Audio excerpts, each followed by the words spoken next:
Hello, welcome back to another Saturday stream. It's been a while. I apologize for that. Um, so I went to VCF SoCal and I did the wrap up stream the next weekend, right, where I talked about what I did at VCF SoCal, and then I blinked and 2.5 weeks went by. That's what it feels like from my perspective. I apologize for everybody. A whole bunch of stuff is late on the channel. I meant to get the 3060 video out well before now. I have finished all the benchmarking on it. I've got all the B-roll accumulated for it. By the way, 372 gigabytes of B-roll for this video because I decided to compare it to a couple of other cards, which was probably not the greatest idea. Also, Linux benchmarks for the first time on the channel, running the 3060 in Linux versus like 6650 XT. Anyway, that video is coming, but we're not talking about that video in this stream. We are talking about the Cheap PC Challenge. Yes. For the last 2 years, well, 2 years prior, this will be the third year, I've run the Cheap PC Challenge, which is to build a computer out of used parts for $100 or less, and then run a series of challenges on it for points, and see where you land in the scores at the end of the challenge. Every year I've also had an optional thing, like try and do something interesting with the machine, and very few people usually participate in that part of the challenge, but like the goal of the challenge overall is, and I'm going to explain this better when I do the launch video for it next week, is the goal of the Cheap PC Challenge is to get parts out of the e-waste pipeline, right? To keep old computer parts out of the landfill and do something with them, do something fun with them, and preferably, keep them out of the landfill for as long as possible, by, showing that it's possible to do interesting things with an old computer that you put together from parts. Let's say hi to chat, and we'll talk about this year's challenge and the things I've come up with so far. So, let's see, we've got RetroVance, hello, welcome to the stream. Dave's Vintage Apple Tech, hey Dave, how's it going? We've got Zodium, hello, welcome. It has been a while since you were on a stream. Congrats to making it here on time, way to go. It looks like that's all we've got so far. So let's talk about what I'm planning to do this year. This year there's a couple of things I want to do. Some stuff that I noticed from last year's competition was, there were a lot of people who wanted to, hey, Skilla's here, hello. Welcome to the stream. So last year, I had a bunch of people ask, could I take this old computer in my, sitting in my closet and put it into the challenge? And, the challenge was designed to really leverage, I think, the biggest strength of the PC platform, which is the fact that it's modular. It's made up of a bunch of open standards components that you can plug in together to make a functional computer, right, fairly easily. Like that's by far and away the PC's biggest strength. A lot of PC Master Race types like to think that the biggest strength of the PC is that you get all the newest hardware for everything on the PC first, but really its biggest strength is you can kind of Lego build your own computer for whatever purpose you need it to perform, and the Cheap PC Challenge takes advantage of that, like by forcing you to go out and look at the used parts in your area or on eBay or whatever, and try and put together something that can solve a problem. In this case, can run a CPU benchmark and a GPU benchmark, and then do an everyday task in the challenge, and do it fairly successfully for as little money as possible, or if you're min-maxing for exactly $100, so you can get it right in there. So this year, had a couple more people join. Hello, Harney Barrow, hello, welcome to the stream. David Starbuck, hello, welcome to the stream. Did I read that right? Yeah, Harney Barrow. And Starbuck Tech, hello. 2 Starbucks.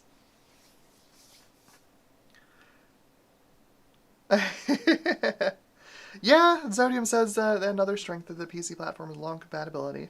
like Unreal Tournament 2004 still running just fine on hardware from 20 years newer than it is. One sec here.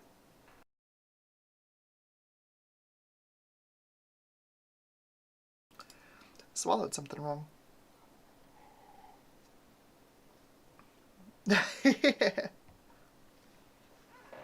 Yeah, Skilla says nothing beats a big tower with 15 years of PC tech installed in one machine. Yeah, exactly.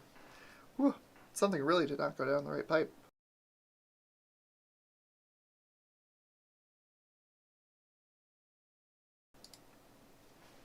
Pardon me. So, what I'm looking at doing this year... Oh, geez, my eye is like red and teary. Great. Wonderful. What a great stream.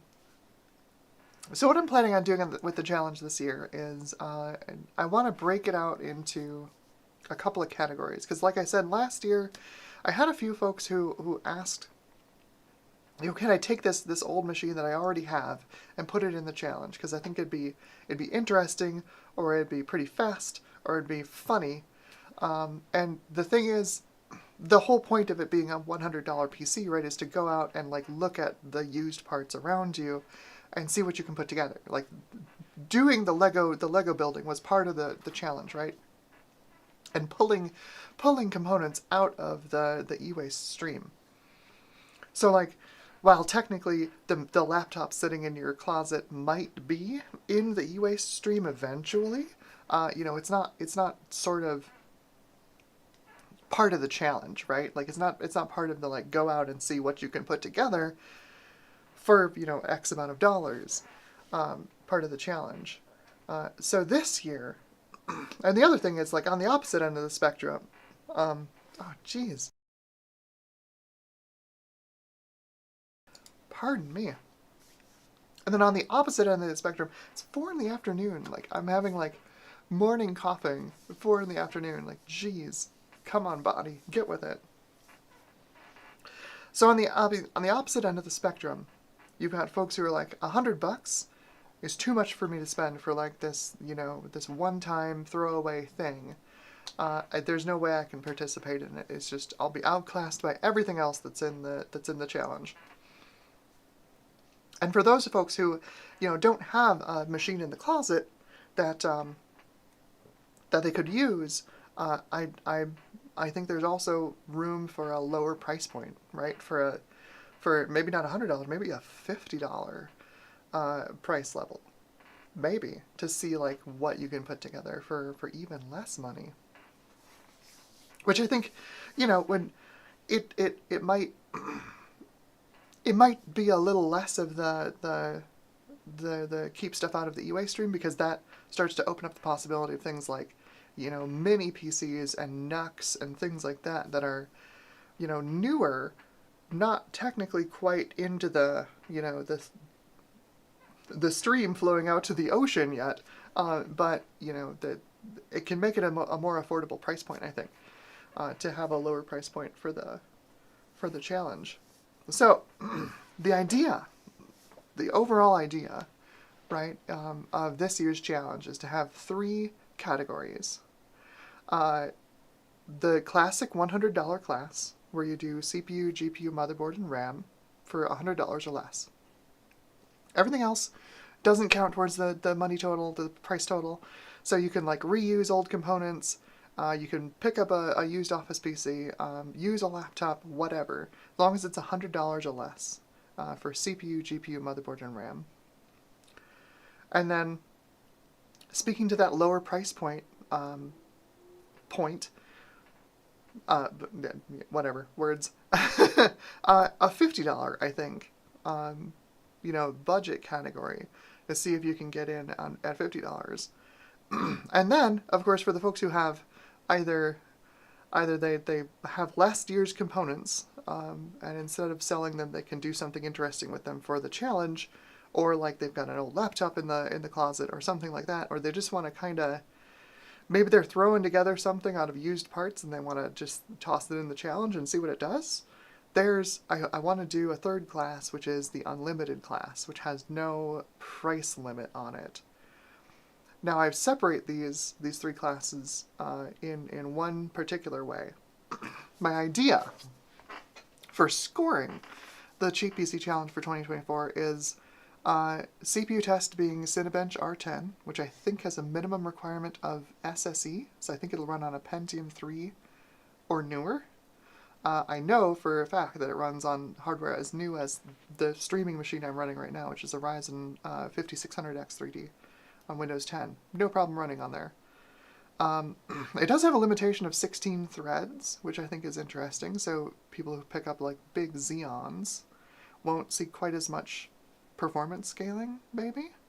But I think overall, given the span of hardware that it can test from like the Pentium 3 up to modern day, it's not bad, and it spits out enormous numbers for its performance tests. Just enormous. I'm going to show you. I've got a demo machine here for what I've been working on for the benchmarks, and then for for the GPU benchmark this year, I'm thinking 3D Mark. I know I haven't wanted to run 3D Marks in the past because they tend, the older 3D Marks, like if you want to get a 3D Mark that runs on a Pentium 3, you're looking at like 3D Mark 01 or maybe 3D Mark 03. And those are going to be so CPU bound on newer hardware, on newer GPUs, that there's no point, right? Like there's no point in running them. To get a performance, a performance benchmark out of like a late GCN card, like an R9 290 or something, you're probably not going to get anything useful out of that. But I think I figured out a way around it, because the scores from 3D Mark 03, the however many thousands of points you get, don't make a lot of sense. But the frame rates seem to be pretty consistent across a wide span of hardware. So I think that's what I'm going to do. And then the third thing, because it's been so difficult to get people to like do the interesting thing with a PC, and then you've got this span of hardware, this possible span of hardware from a Pentium 3 up to the modern day that you could enter into this challenge. How do I make a useful real-world test, right? Like, I've done like opening Google Docs in browsers. I've done the Octane benchmark last year, and like, what if the third part of the challenge combined doing something interesting with the hardware and doing something real world with the hardware? So I'm thinking of doing 1,000 points per day that you use this machine as your primary computer up to 2 weeks. And that sounds like, oh my god, I can get 14,000 points out of that if I just use my PC for 2 weeks. The thing is, it doesn't skew the results as much as you might think, because of how fast the other two benchmarks are on like more modern hardware. What it's gonna do is it's gonna push older hardware up the chart. If you can use a Pentium 3 as your primary computer for 2 weeks, I mean, way to go. Good on ya. And also, it's going to add a ton of score to what's otherwise a fairly low-end machine. It won't score super high in the other benchmarks, but you can kind of push yourself up the stack by actually using the PC. Shocking. And that's what I'm thinking. So, a lot more people have joined the chat, so I'm going to say hi to some more folks, and then I'm going to fire up the demo machine, and I'll show you what I'm thinking for the tests. And we can talk about it. We can have a chat about what y'all think about my ideas for Cheap PC Challenge 2024. So, hello chat. Hello. We have got Skillas here, Retrovance. Chris Ducati, hello. Welcome to the stream.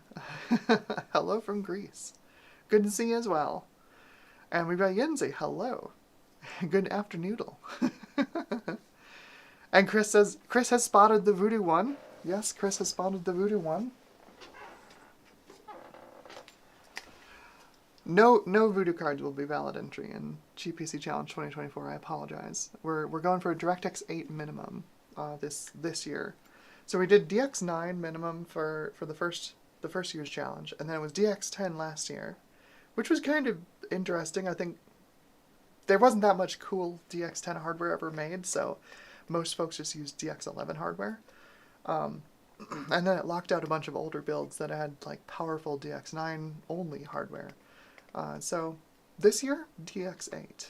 If it's 3D Marco 3, you know, you've got 4 tests in 3D Marco 3. You've got the flight sim, the Wings of Liberty, which is DX7. Then you've got Proxicon and Trolls Lair, which are both DX8. You've got Pixel Shader 1.1, Pixel Shader 1.4. And then you've got Mother Nature, which is DX9. And that one, neither of the non-DX8 tests are gonna count in the scoring. So technically, anything from a GeForce 3 on up should work. And actually, that doesn't fall off there.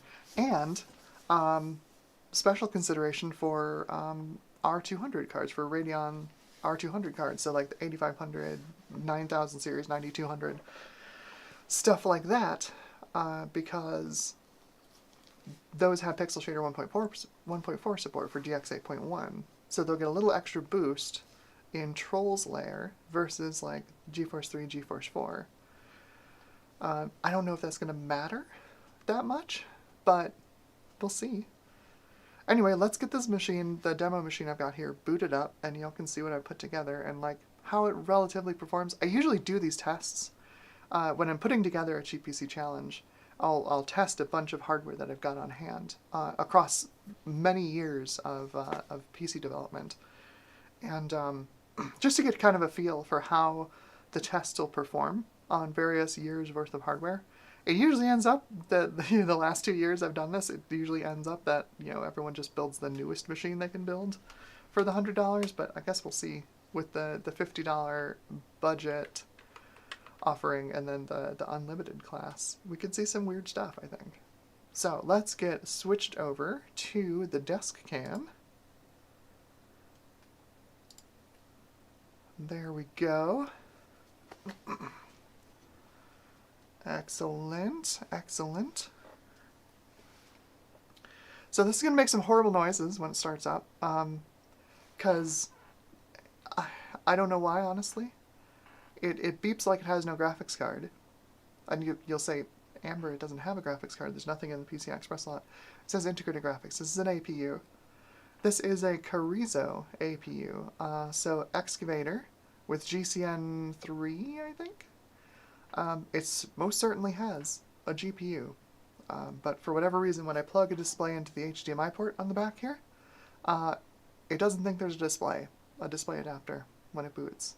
You have to plug it into the VGA port. That's your two options, HDMI and VGA. This motherboard's the worst. I hate it. But I'm using it because it's handy and it's kind of middle of the road as far as performance. It's Excavator, so it's, you know, bulldozer core, it's construction cores from AMD, so they perform around the level of like a first generation Intel core processor, so like a Nehalem or so. Let's boot this thing up, and I apologize for your eardrums.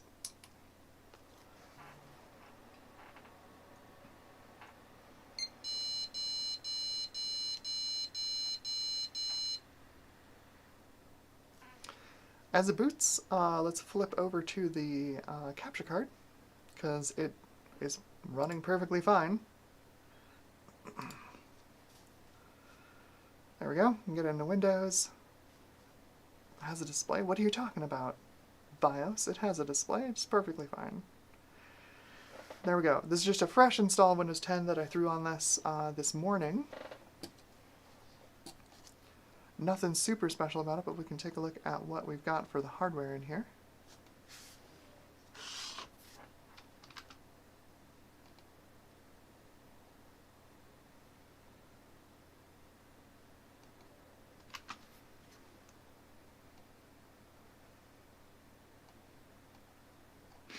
%, CPU use. Yeah, it's bulldozer, all right.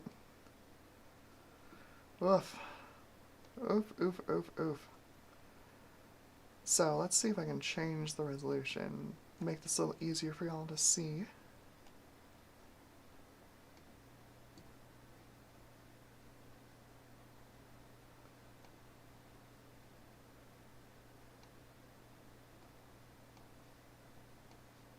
There we go. It's a little nicer to look at. It's been running all morning, so I don't know if it's done Windows updates.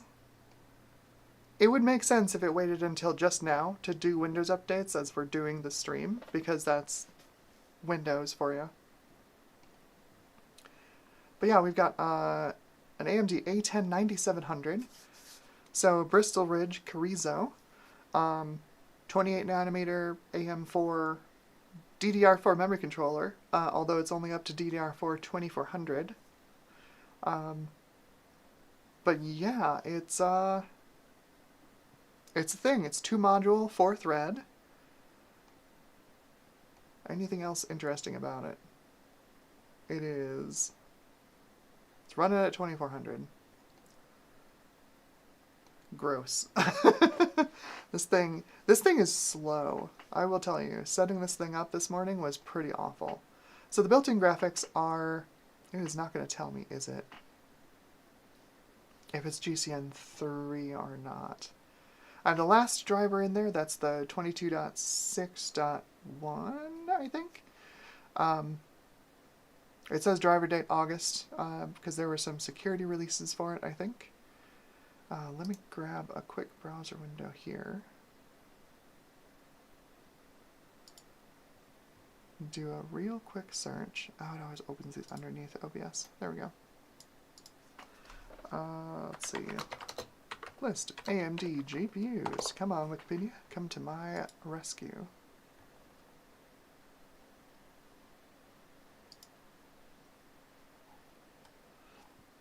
Oh, that's not going to tell me. I need their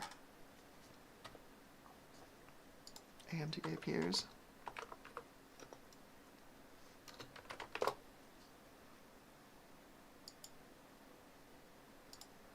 There it is. List of AMD processors with 3D graphics. Thank you, Wikipedia editors. Carrizo 2016. So if you remember, these were the first CPUs released for AM4. we got Bulldozer on the new platform. It was pretty bad. Let's see. It's Bristol Ridge. We get Excavator Plus for the CPU cores, whatever Excavator Plus is. Let's see, we've got 8 lanes of PCI Express 3. Also gross. A10 9700. 384 Shaners. There's a reason I got this specific one, because there's an almost identical APU for FM2 Plus. It was the last APU they released for FM2 Plus. It's got nearly identical CPU specs and GPU specs. And eventually I want to do a comparison between the two, because it's basically then you've limited it down to comparing DDR3 versus DDR4 across the two generations. Just to see, like, does it matter? Does it make any difference? Where is the... It's not telling me what generation the GPU is. I'm guessing it's the same as Carrizo, which is, yeah, GCN 3rd gen. Okay. That's what I thought.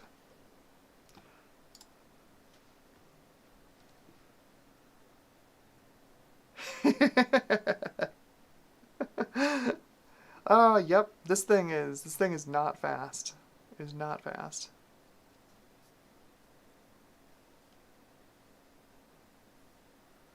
All right, so we've already got some questions.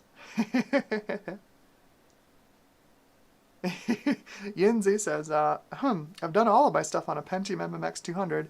It just took over 20 hours to compile my project. And like, that's the thing.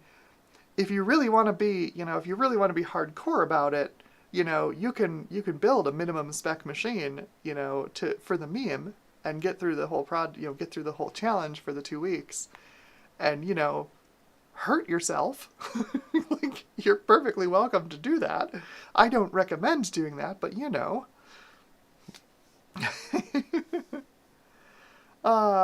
also asks, are you allowed to enter after you've bought your first part for the challenge? That was also a frequent question.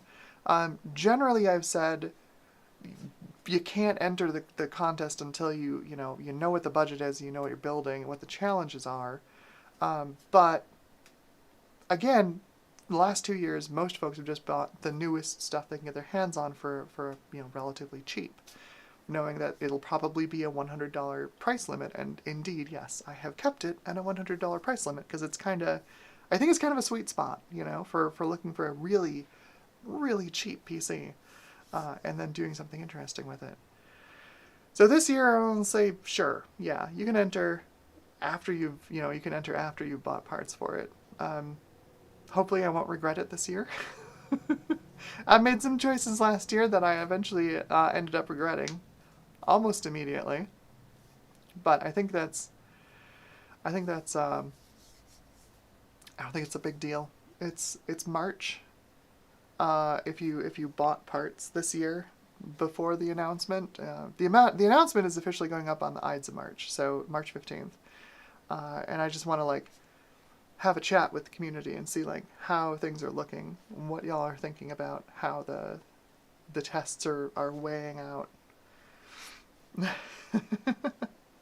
Yeah, Skilla says Windows Update finished. Yeah, apparently. I don't know if it was Windows Update or if that's just what it takes to boot the machine. It is really slow. It's the performance of the machine is offset a bit by it booting off of an SSD.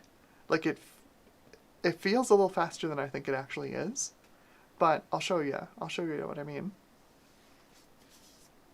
What else do we have? Oh, Harney Barrow says, oh, Bristol Ridge was essentially a delayed desktop Carrizo. Yeah, exactly. Yep, it was the... David Starbuck asks, any bonus points for daily driving Haiku for 2 weeks? So, I've been meaning to make a cheap PC challenge that you can do across platforms, right? And there's no saying that the OS that you run the tests on, that you run 3D Mark and Cinebench on, has to be the OS that you use for the 2 weeks if you want to get the 2 weeks points. You could, if you wanted, put Haiku on it and daily it for 2 weeks. Maybe that would be a fun way to test out, to test drive Haiku. If anyone watching isn't familiar with Haiku OS, Action Retro did a big video on it recently, that it's daily drivable now. And honestly, the nightlies, I've been using one of the nightlies pretty frequently, and they're in good shape. They're in good shape right now, especially for mid-range modernish hardware. I know one of my partners is running it on a ThinkPad that's relatively recent. I think it's an 8th or 9th gen Intel Core, and then I've been running it successfully on the PC that I brought with me to VCF SoCal, which is a 2012 AMD embedded APU. So, and both of them work great under Haiku.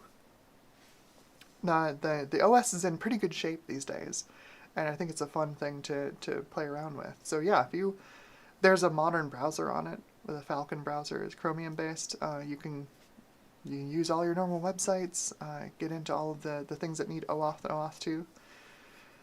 It's a pretty usable platform these days. So yeah, if you want to try and daily drive Haiku, no bonus points for doing it, but the OS you use to daily drive can be whatever you want. There's no requirement that the OS that you run the tests and the OS that you get the 2 week points on is the same OS. It just has to be the same hardware. So, that being said, if you need a different GPU for an OS that you can't use on your tests, you have to, use the price of that GPU instead of the whatever one you used for the tests.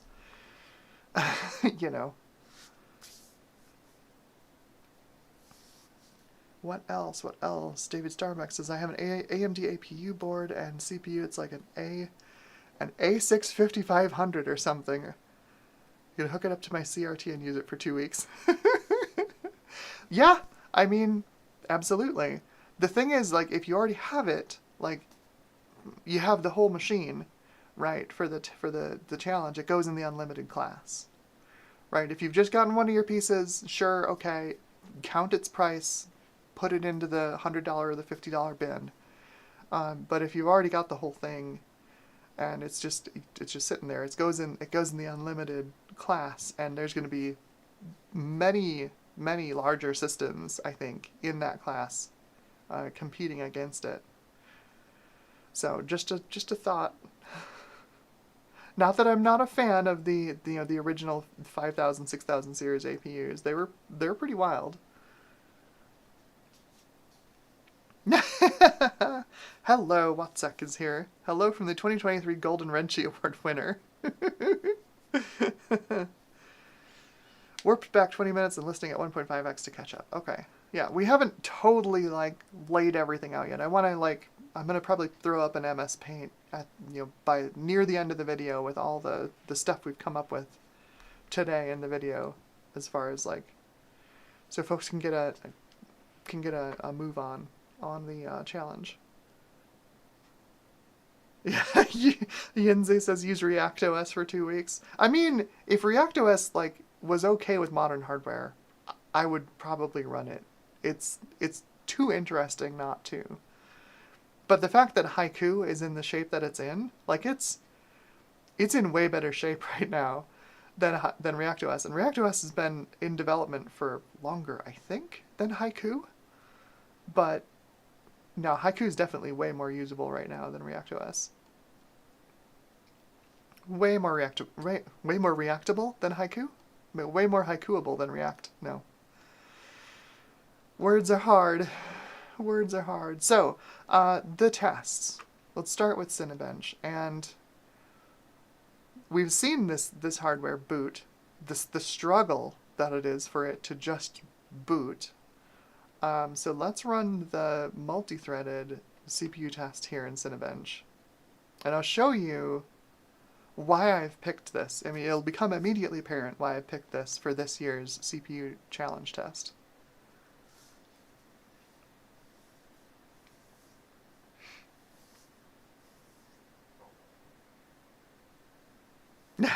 David Starbucks says ReactOS on my 5950X and 3090 system.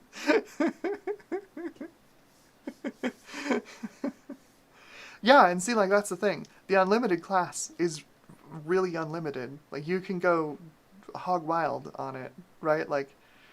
I could just throw together some of the stuff that's in the lab and, put it in the unlimited class and see how it does, right? I just picked up a Ryzen 5600 non-X, right? Very fast CPU. There's the 3060 sitting right next to me. Stuff like that. There's some other GPUs that I have that are showing up in later videos that, I could throw into an unlimited class machine and just see what it does. It'd be kind of wild. Okay, so that pathetic performance yielded 13,800 Cinebench points. 13,000. To give you an idea, so our 11.5 Cinebench took these numbers and decimated them. I think it went down to your CPU would get 1.8 or something. Something stupid like that. This is the opposite. R10 gives you points for days. You get points, you get points, you get points. I think it'll be fun. And that's why I've put 1,000 points a day on the 2-week test. Because again, a slower machine, and we'll test a slower machine in a minute. I've got Skunkworks up there. That's a Pentium 3 running Windows 2000, and it should still run this benchmark. This one here should still run this benchmark, and I want to see what it gets for a score, because I haven't actually checked it yet. I do have to go run into the other room, and actually, you don't. Because Skunkworks actually uses my Radeon 9200. So it'll work. It's DX8. Should work with 3D Mark just fine. So if we run the single thread test. This one I ran earlier, and it's ridiculous. It's absolutely ridiculous.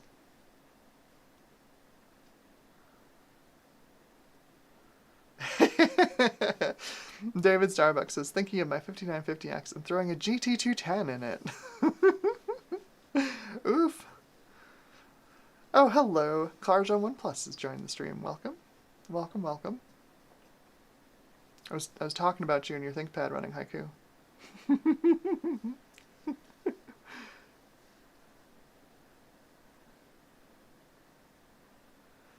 Yinzi asks, shouldn't the score per day of daily use be inversely related to the benchmark scores? I'm not sure what you're getting at. So it's a flat 1,000 points a day. So if you have an older machine, it'll automatically bring that machine up in the rankings if you manage to use it for 2 weeks. I mean, obviously, like, if it blows up 6 days into your 2-week challenge, you're an exploding wrenchy candidate at that point. But you know, I could see, like, if you want, like, older, slower systems to get more points, and then all the tests just end up, like, piling into the same sort of area. Should a Pentium 2 or Pentium 3 be able to make more points than, like, say, a $100 Ryzen system you managed to put together? Like, should that work? I don't know. Because, like, they're both impressive, right? Like, daily driving a Pentium 3 for 2 weeks is impressive. Mostly because it's impressive that you've stayed off of social media as long as you did. Since I don't think any of the social media sites work on browsers that will work on a Pentium 3. Or that means you're running, like... God, does Windows 7 run on a Pentium 3? Does Vista run on a Pentium 3? Vista runs on a Pentium 3, doesn't it? But you're still limited to, like, Firefox... what is it? Like, Firefox 47? Which I don't think will work. Anyway. It feels like, to me, that using, like, integrating an old PC into your daily workflow for 2 weeks feels more impressive to me than, like, hey, I have this 3950X in my closet, and I'll just throw it on a cheap A320 board and put it in the challenge. Right, I'll use that for 2 weeks. It'll be a challenge. Like, I feel like I get where you're coming from, though, right? Like, it should get you fewer points if you're running a newer machine, because it should be easier to integrate it into your life. But I don't want to disincentivize that part of the challenge, because that was my big problem, right? All the previous years is, like, getting people to do real world things with the computers that they built. You know, it's whether they ran out of time or, you know, they just couldn't think of anything to do with the PC, just wanted to put the parts together and then run the benchmarks on it, and then, you know, whatever. Because the part of the idea of the challenge, right, is to get the parts out of the e-waste stream and then use them, do something interesting with them.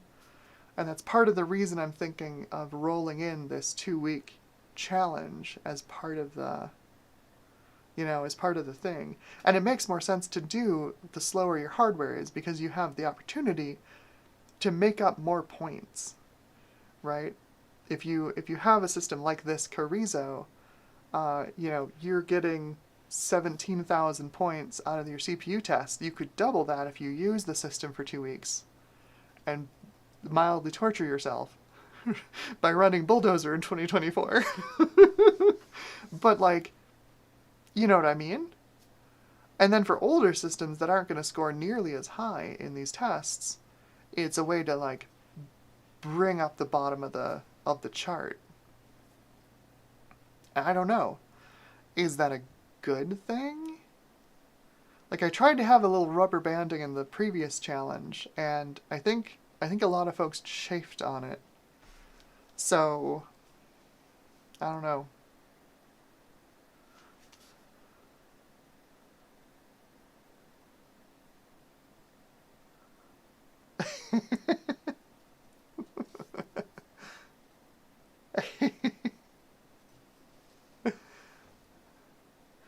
Taco Bell ain't spicy. It's spicier than normal cat food, though. I'm curious how you know that very specific bit of information. Oh, y'all. Y'all are cursed. I love it.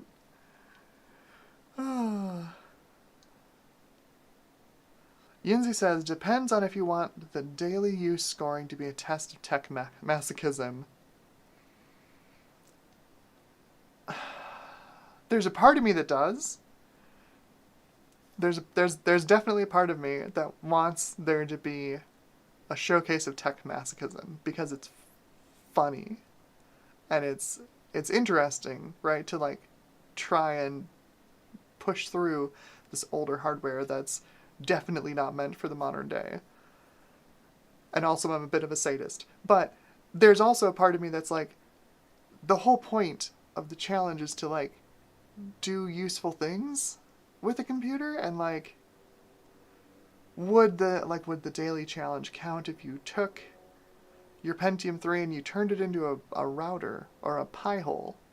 You'd technically be using it for all 14 days, probably longer, because you know, if it works correctly, you just keep it on your network. Would it count for the challenge though? Does it make sense? And it wouldn't really be tech masochism, right? If you just put it together and it works as a router or a DHCP whatever or a Pi-hole, it's not really masochism at that point, right? It's not tech masochism. You're just reusing older hardware, and like that's the point of the challenge, is to reuse older hardware.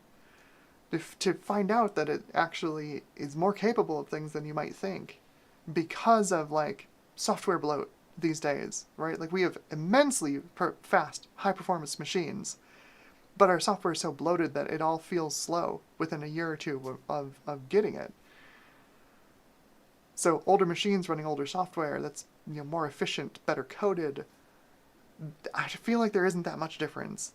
There's obviously a ton of difference between a modern machine and an older machine, but like if you run period-appropriate software, I feel like you can get away with it. But anyway, the whole point of the challenge, right, is to buy some used hardware, put it together, run the tests, and then see if you can do something interesting with it. See if you can make it useful in your life. And that's part of the reason I want to do the points per day part of the challenge.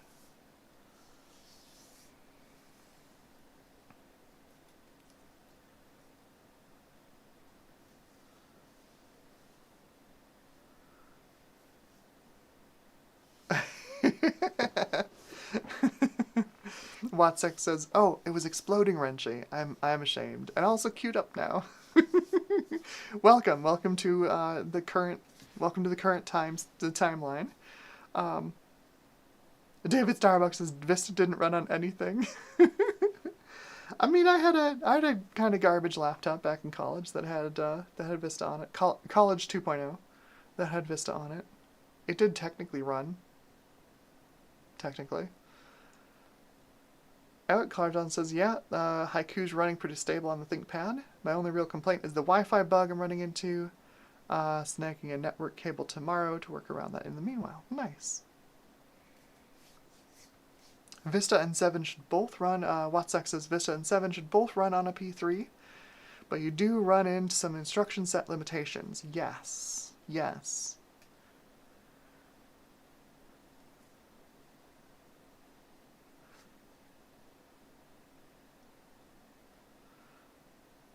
Harney Barrow says an AM4 build on that degree of cheap is impressive. Yes. Big Bad Biologist did an AM4 build using a Dell motherboard, I think for the first year of the challenge, which was incredibly impressive to get, you know, I think he used a 1700 Ryzen 1700X and a Dell AM4 board that was BIOS locked, so it could only run first gen Ryzen, but still, that's 8 cores and 16 threads that are not too shabby. It was a pretty impressive machine.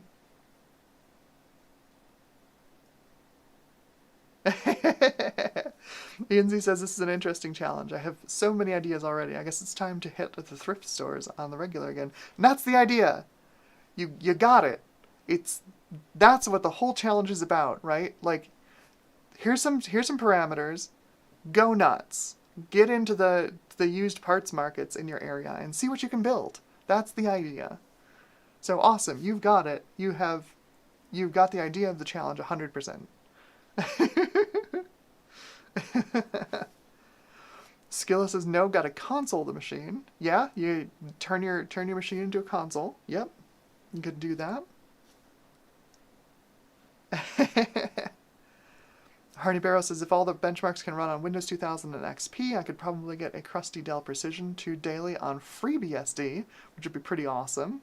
Like that, this is the kind of stuff that I want the challenge to do, right? Like to, and I think the parameters are working. With what folks are saying in the chat, I think this is the right direction to go for this challenge.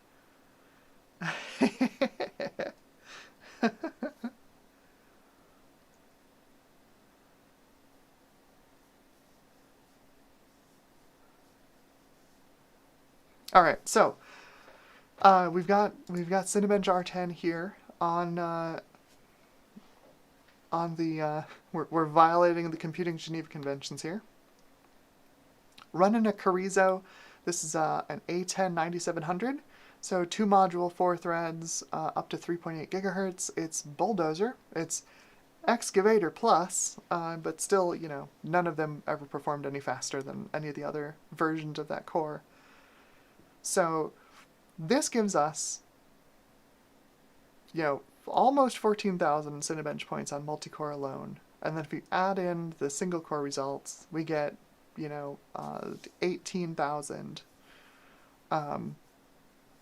over 18,000 Cinebench points for the CPU score.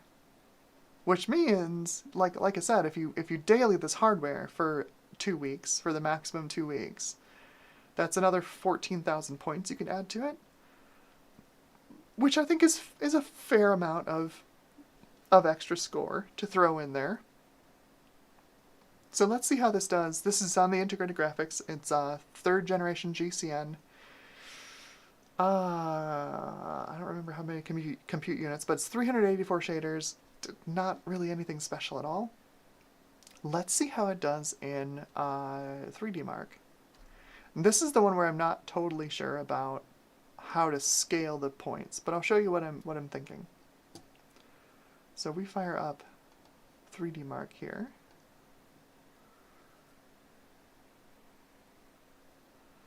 To get 3D Mark to run on modern Windows, you do have to set its compatibility mode to XP Service Pack 3, just FYI. This is a benchmark that uses DX7, DX8, and DX9, and that's it. And in fact, the 2 tests that we're going to be looking for in the challenge this year are DX8. So it opens up a very large catalog of hardware that this will run on, GeForce 3 and up.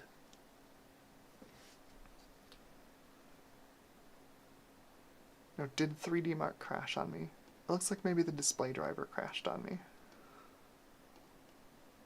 Let's see if I can get a...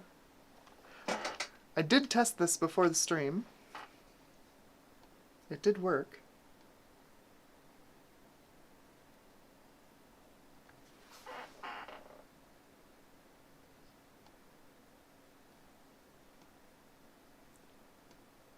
Oh, I wonder if WMI crashed. Since this isn't outputting any data. Right, like this is fun with Carrizo. Because you can see these charts aren't updating. I don't think I have, yeah. I don't think I have update speed paused. No, it's normal. Yeah, I think the Windows management instrumentation may have crashed. So we kill this off.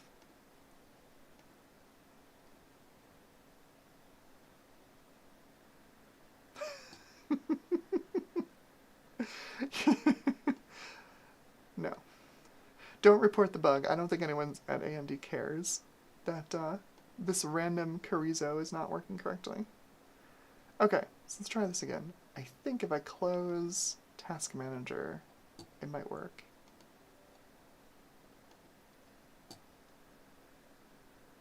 I've run this, I've gotten a score back from it. I know it works. I just have to like convince it that it can work.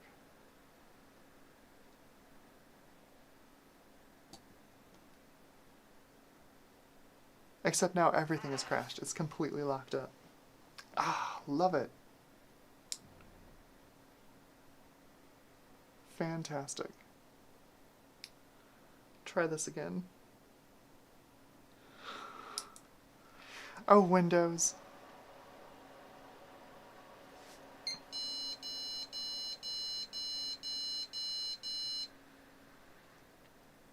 Yes, it gives me the no video card beat, even though it's integrated graphics.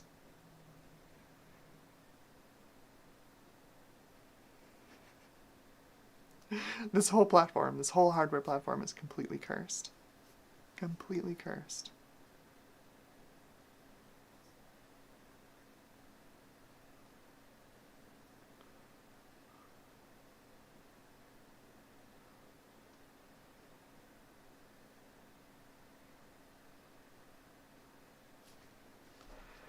Okay, let's see if it'll just run from a fresh start.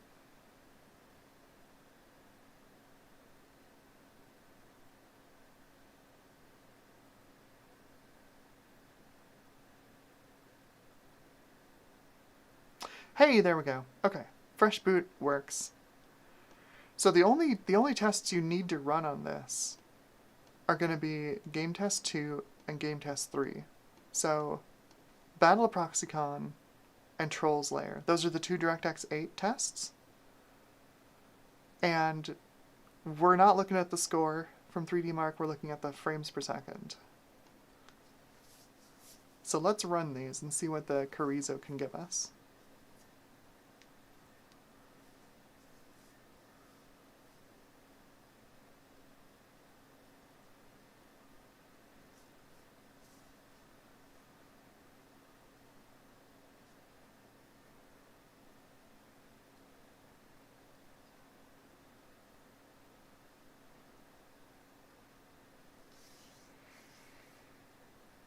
If anybody here used to run this back in the day, this test was like, whoa, they made Doom 3 into a benchmark.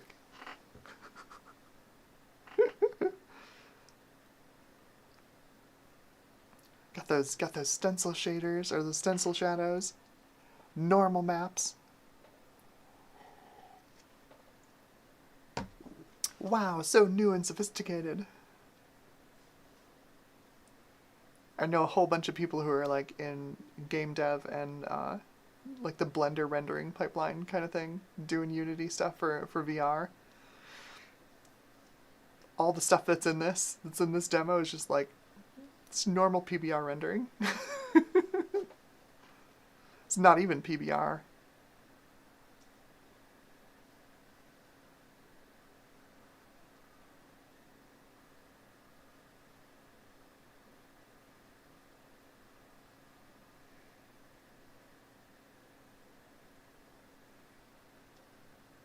Good old Trolls Lair. They were very proud of that hair. That awful, awful hair. They're like, it uses anisotropic lighting. Great, it looks horrible.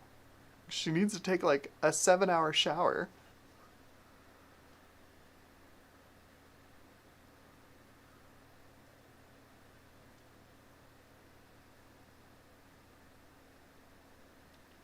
So apparently I was reading the guide for this, the white paper for this video, or for this benchmark, and Trolls Lair, inside the layer, if your card doesn't support Pixel Shader 1.4, and only does 1.1, so for like example, all of the NVIDIA cards that do DX8, it has to do 2 render passes, effectively doubling the number of polygons rendered. But if you have an AMD or an ATI, Radeon, oops, I left some stuff checkmarked when I shouldn't have left it checkmarked. If you have a Radeon, an R200 or better, it has Pixel Shader 1.4 support, and it can do the post-processing, the lighting and stuff, the pixel shading in one pass. So technically, like those old nasty cheap Radeons that you find everywhere, the 9000 series, the 9200 SE, should do pretty well on this test. Did I like not uncheck things when I thought I unchecked them? I thought I unchecked everything except the two game tests. I'm probably going insane. That's fine. That's fine.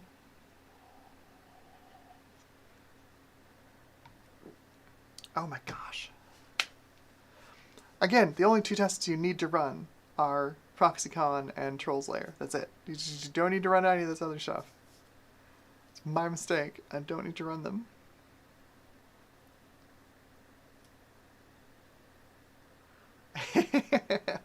Yinzi says, ah yes, 2003, 2004, stencil shadows. Stencil shadows everywhere.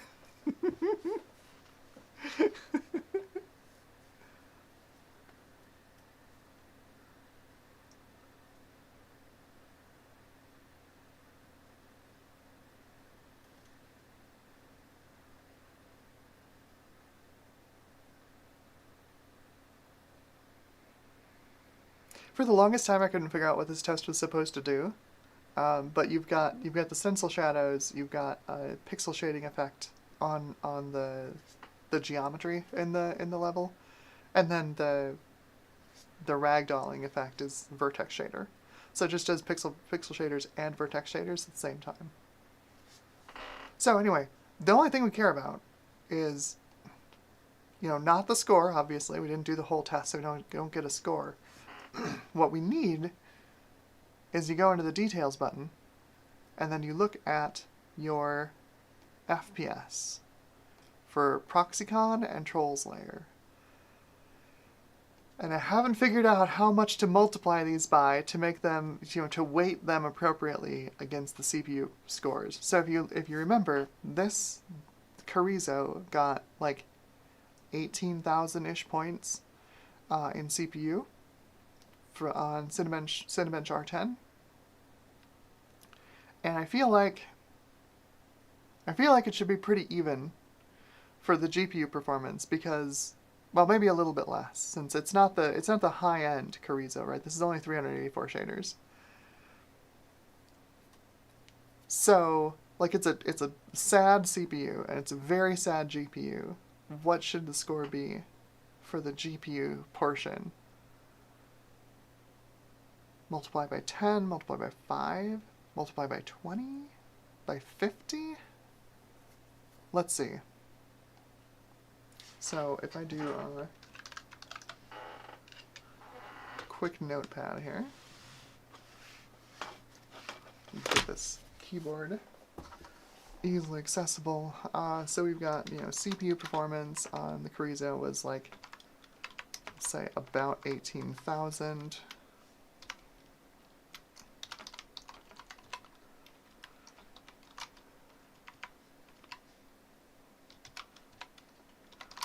GPU, so we want to get the GPU probably around 10, 12,000. I'd say would be similar. It's sad, and it's sadder than the CPU, even given how sad the CPU is. So, what would that be? That's not how you spell a calculator. So we've got, 199.5 FPS plus 178.6, 378 FPS total. We want to make that about 10 or 12,000 points.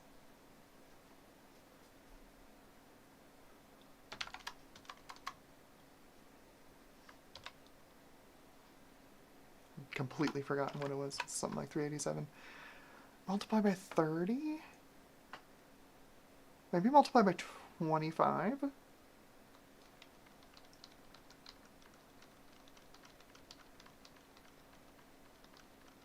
Multiply by 20? Maybe we'll know more once we run this on some older hardware and see how it performs. Maybe a multiply by 20.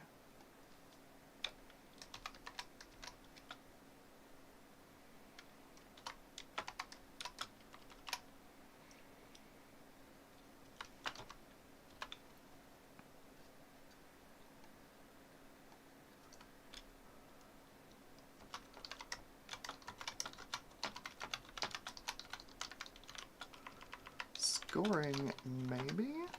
Okay. So let's fire up my Pentium 3 and see how it does on these tests.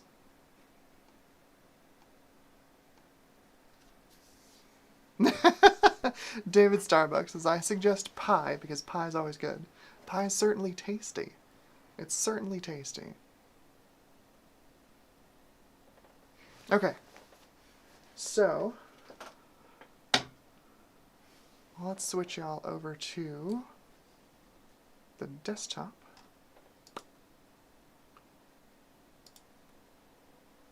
There we go. Okay.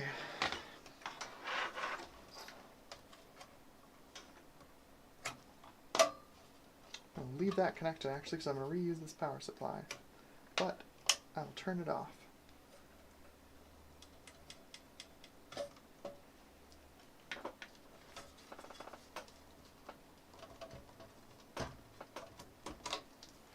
The cooler, by the way, is the Thermaltake Gravity. At the time I bought it, it's the cheapest cooler for AM4. That's $7.68.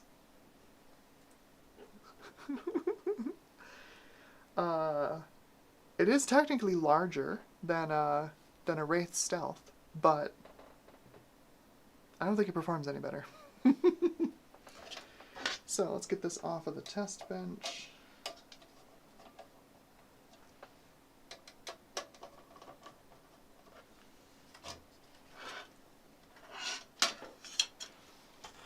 Gotta unplug that. I will need my power button. And then grab Skunkworks.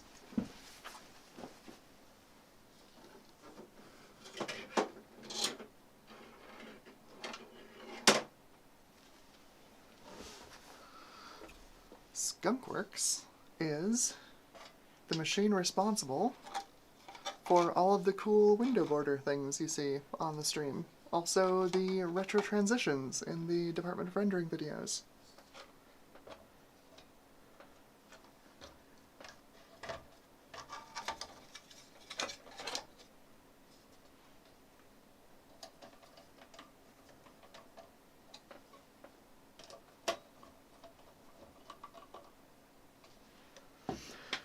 Alright, so this is a Pentium 3 600 EB, so it is Coppermine with the 133 MHz frontside bus.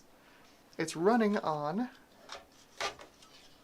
the awful dual socket slot VIA motherboard that I did a review on like years ago, saying don't buy it because it's horrifically slow, and it is still horrifically slow.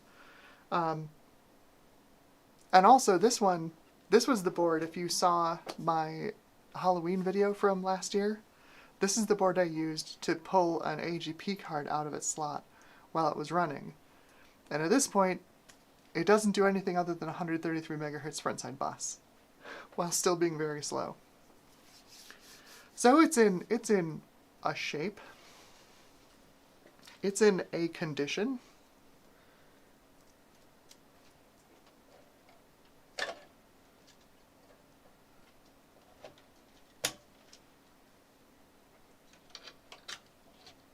So as far as like using old hardware, like daily driving it, I mean, I don't daily drive this machine, but like it's responsible for some important things on the channel. I definitely eat the dog food here. Alright, so let's flip this up.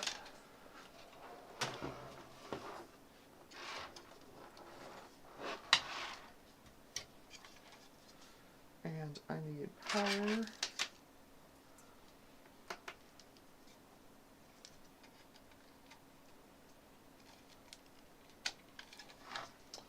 That should be it. Just need to get video in here, which I think just fell off the edge of the table. Awesome.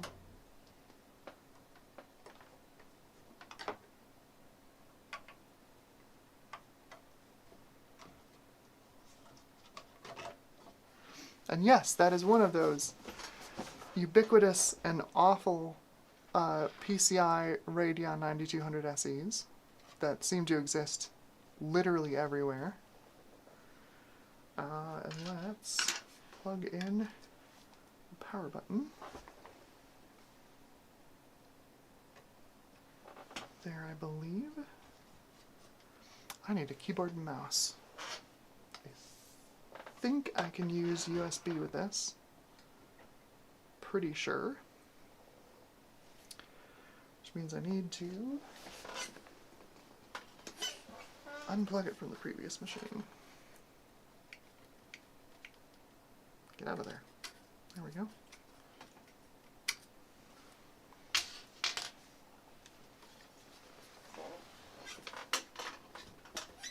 We're booting Windows 2000, so I think I'm pretty sure the BIOS is set up to just use USB in legacy mode.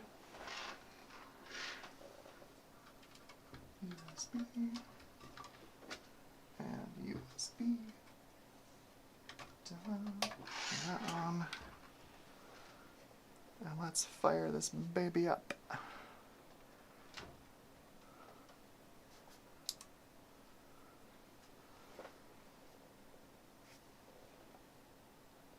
That's not where the power switch goes.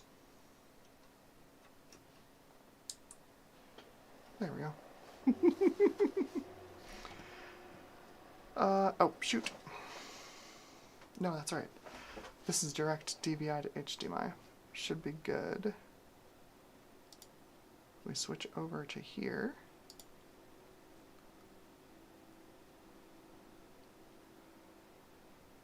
You gonna be nice? Yes, you are. Oh, the battery died in it. Darn it.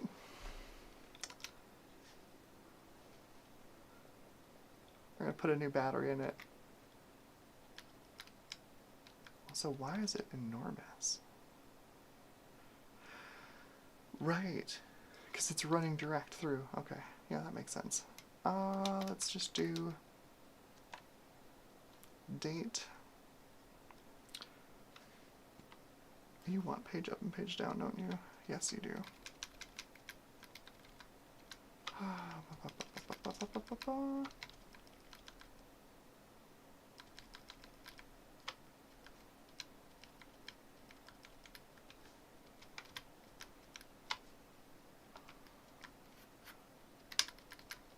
Just do the basics. Should just boot.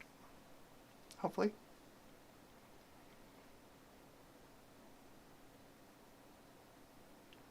Yeah, you might recognize this from the new opening logo.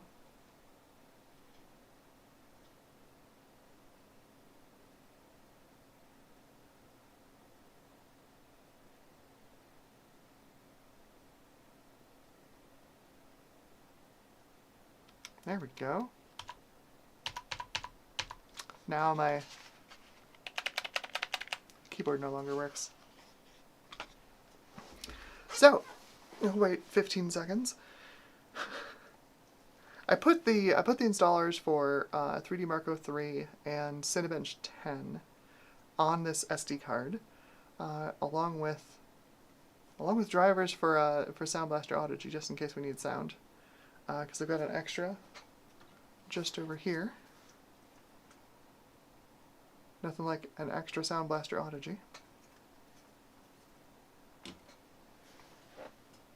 I also have it sitting on the Pentium 2 450 that we used I think a couple of months ago now, with the Ultimate 1998 gaming PC. Is this that one? Oh no, sorry. This is the... That PC still exists, actually. That's right over there. This is the Pentium 2 266 that I took to VCF SoCal.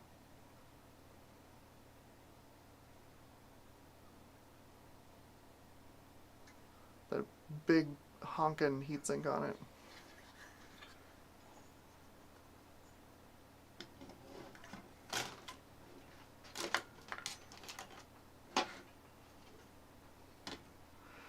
Okay. And that is way too zoomed in. Let's go to 16 by 9.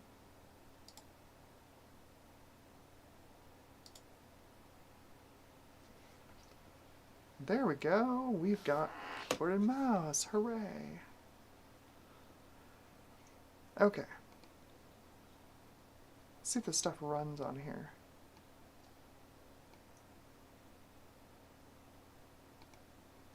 Try Cinebench. Obviously there's a 64-bit version that will not run, and then there's a 32-bit version. They have a listed minimum amount of RAM, and I think we've got enough.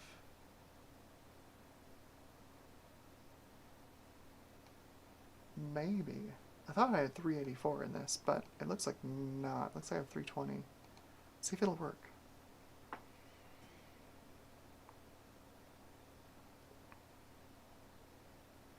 Ooh.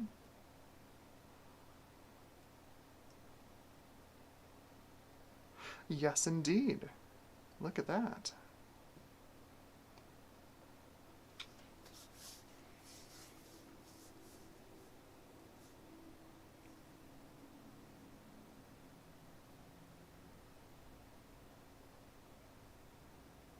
This is gonna be so slow.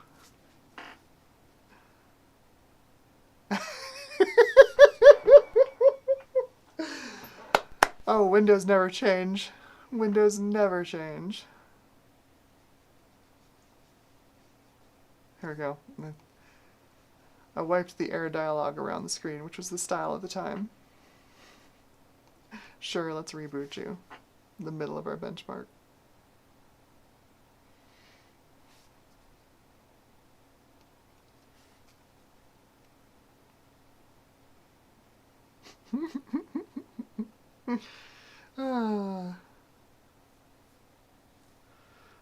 David Starbucks says, I will be 49 on Pi Day. Well, congratulations. That is coming up. It's 5 days away. Typical, yes, exactly.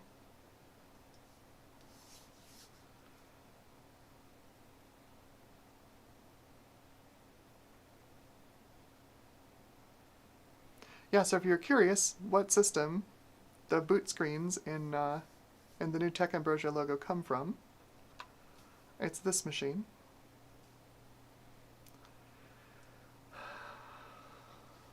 My USB keyboard no longer functions, so I can't hit enter as much as I want to.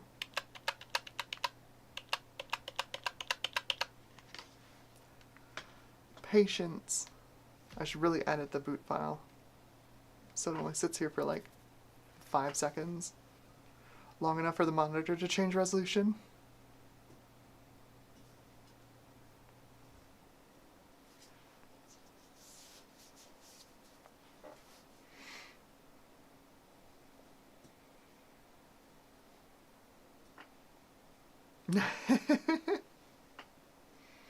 One bit says, overhauling my PC after 11 years in January would have put me in dead last place.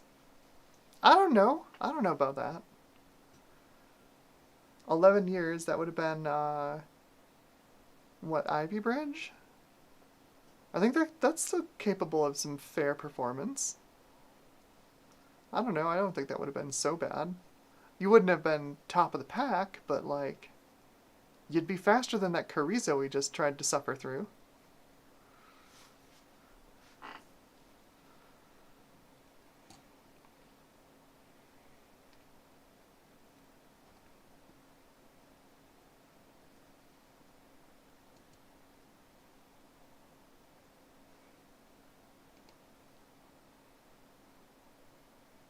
Okay, so, Cinebench.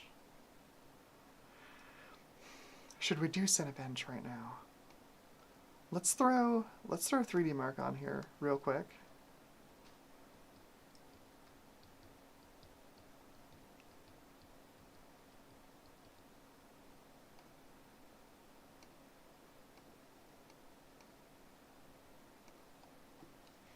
And quick grab the key off of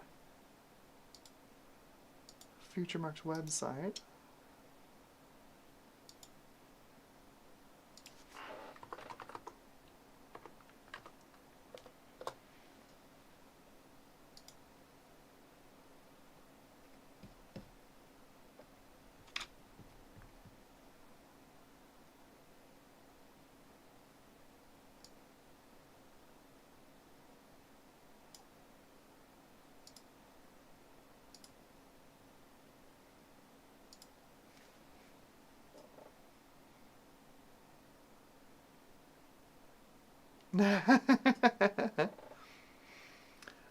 Eaton975 says, it's crazy to think that 2010 is as far away from today as 1996 was in 2010. Or 1986 was in 2000. Just in case there's still anyone here in the chat that still has the, oh yeah, 1986 was 14 years ago problem, where time just kind of stopped at year 2000. I occasionally suffer from that delusion.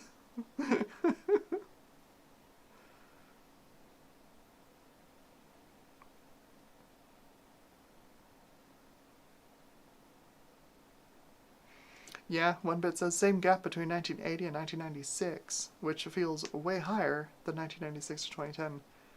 The pace of technology from 1980 to 1996, right? Like we went from what, the Apple II in 79 to the Pentium II in 1996. Like that's wild. From a 6501 to a Pentium 2. That is a huge leap in performance.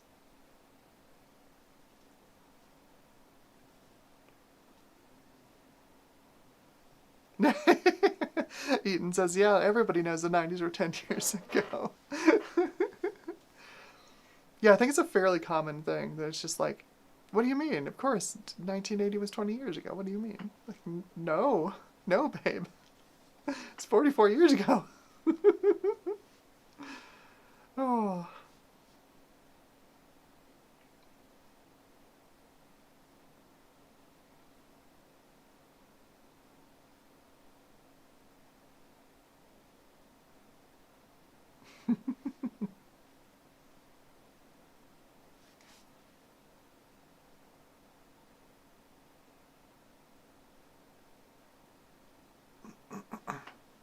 That's interesting. Yenzi's thinking the dual Pentium 3 workstation that they have would be perfect for the challenge. They don't have a proper PCI graphics card for it. Well, if this works, I mean, these Radeon 9200s are like everywhere. I'm pretty sure, right? They still are, right? These are like nothing sandwiches of a GPU.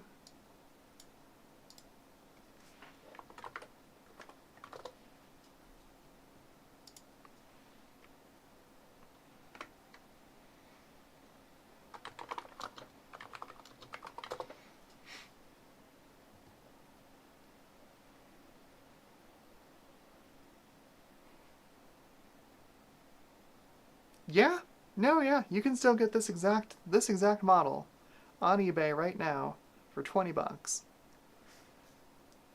These are certified nothing sandwiches.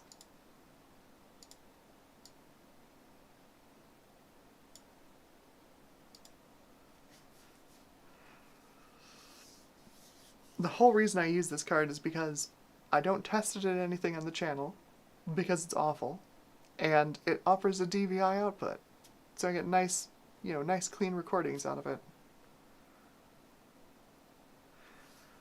And when I said this VIA motherboard is slow, I was not kidding. It was a Pentium 3 600 with a 133 frontside bus. This thing should fly, especially with Windows 2000 on it, and it's just dog slow.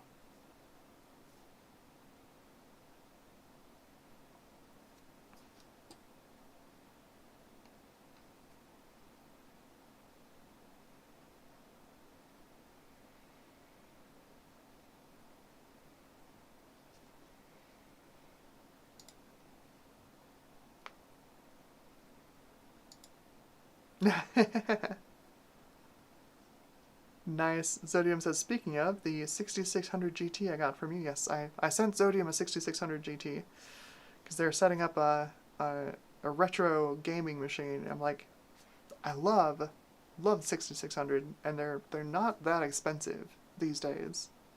Still, hopefully. Zodium says, speaking of, that 6600 GT I got from you is just lovely. Sadly, haven't had a chance to really give it a spin, but being able to even do so much as run Unreal Tournament 04 on the 98 box is just friggin' cool.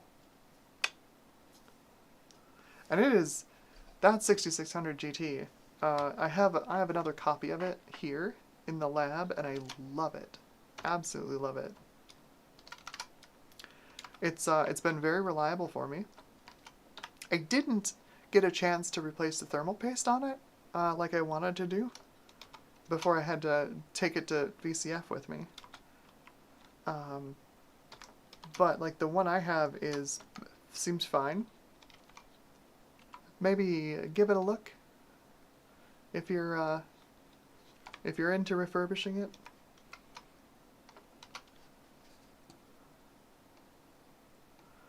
There we go. Yeah, sure, let's make a desktop shortcut.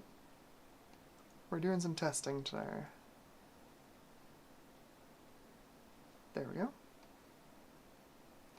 So let's run 3D Mark on this card and see what it does.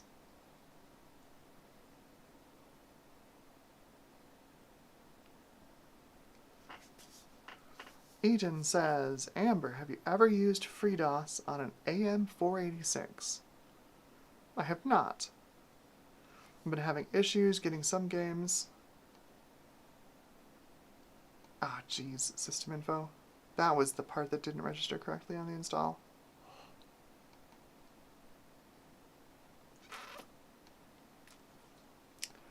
What can I do to get system info working on this?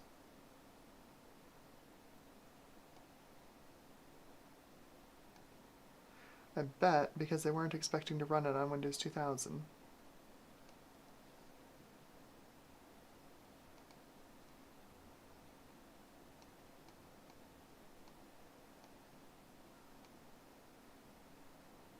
Looks like it didn't completely install.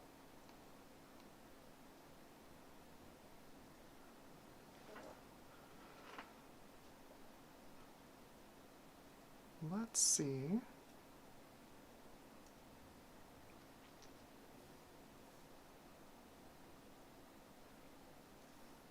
Oh, anyway, Eaton was asking, have you ever used FreeDOS on AM486? I have not. I've been having issues getting some games to properly detect an ESS audio drive, i.e. Wing Commander Privateer. Interesting, and quick crashes with floating point exception on one CPU, but not on a AM5x86. Well, that's interesting. I don't know. I wonder if using a different DOS extender might help. I don't know Wing Commander Privateer. I imagine that it's a protected mode DOS game. I know some other people have had some luck using a more modern DOS extender instead of like DOS for GW or whatever it's using. But that might help. And the floating point error is weird. Because I think the 5x86 and the AM486 are basically the same core, if I remember right. The 5x86 is just a die shrink, so it can get to higher clock speeds, I think. It's weird that one would have a floating point error and the other wouldn't. Especially since, you know, people have been able to run Quake on a 386 with a 387. Like, it doesn't make any sense. Alright, let me reinstall this.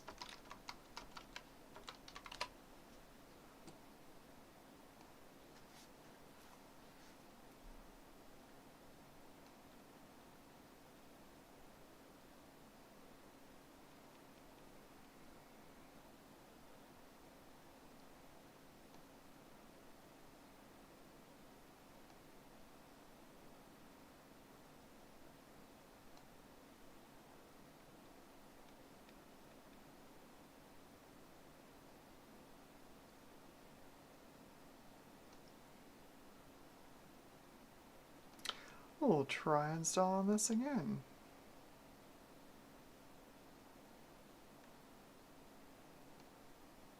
This should run just fine on Windows 2000. Like, you can run 3D Marco 3 on Windows 98. Like, I don't understand why it's having problems. The only thing I can think of is that it's packed with a version of SysInfo, of 3D Mark System Info, that's meant for a newer OS? Windows XP, maybe?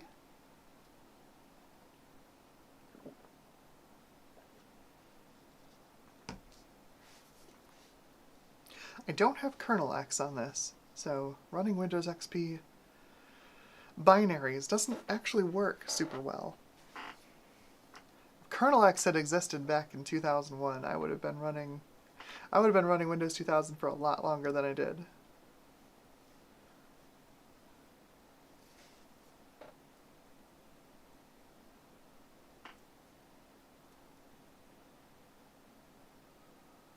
Yeah, it might be worth a try. Eaton says that Privateer uses its own JEMM protected mode memory manager. Fun. Those are always great. And Quake IIRC uses CWS DPMI. That's the one I've heard people have had the most luck with. And I don't know. It's so weird that it wouldn't work on one CPU, but it works on the other. And they're basically the same CPU.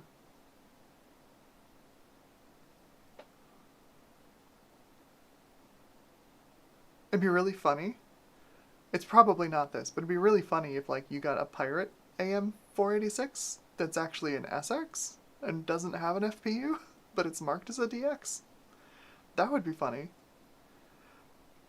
I don't think very many people bothered with that. Most of the bootleg CPUs back then were like trying to pass off an AMD CPU as an Intel CPU, or pass off an Intel CPU at a lower clock speed as a higher clocked Intel CPU. Trying to make the quickest buck possible. And trying to scam people on budget processors wasn't usually the way to do that. David Starbucks says, I need to fire up some UT2K4 on my XP machine soon. Yeah. Love me some UT2K4.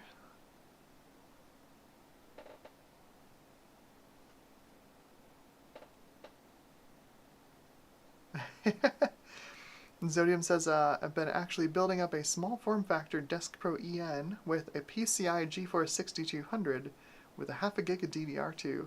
Oh yeah. Oh yeah. Nice. Interesting card, sings in the Desk Pro, doesn't put out a lot of heat either. Fantastic. Fantastic.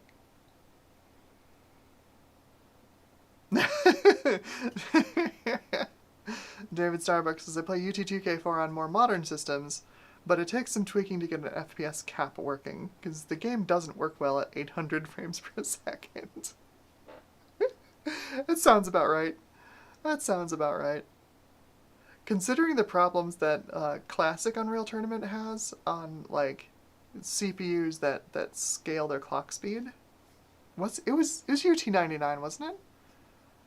Like, early versions of the Unreal Engine based their timing loop on the CPU clock speed, assuming that, CPU clock speed will never change. Once you start the game, how could the CPU clock speed possibly change? And then 5 years later, Intel introduced Speed Step, and suddenly the CPU clock speed changes while you're running your programs.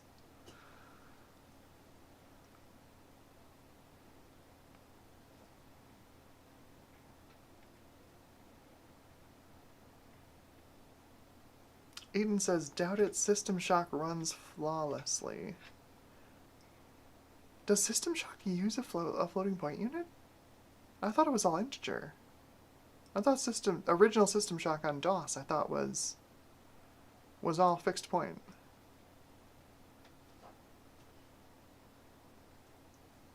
I don't remember, though. I don't remember. Okay, at that time we didn't get any registration errors, so Should work this time, I hope.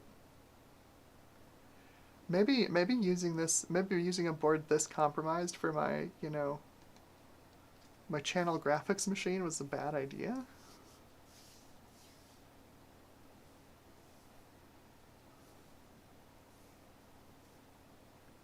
Nope, it still doesn't like system info.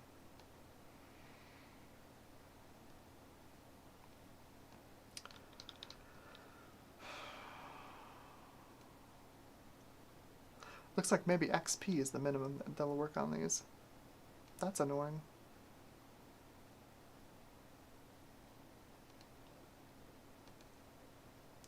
Alright, well, we had benchmark interrupted last time, so let's see if we can at least get it to do a round of Cinebench, hopefully.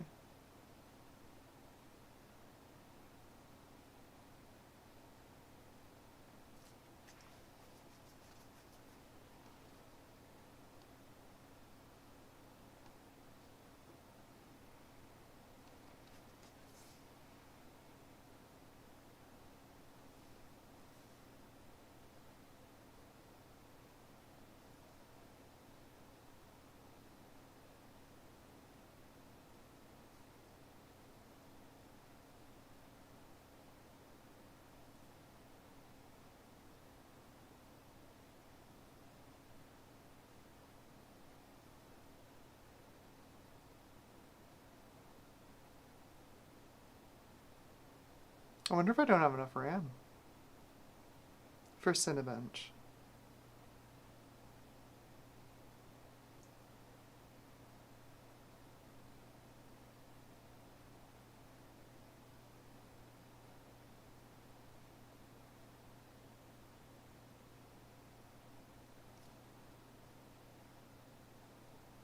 Oh no, maybe. Looks like it's working.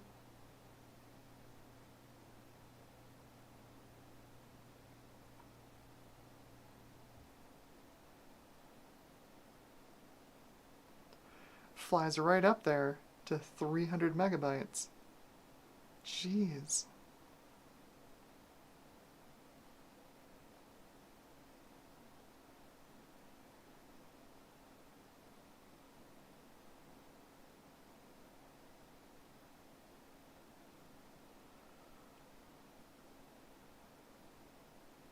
Oh boy, that's slow.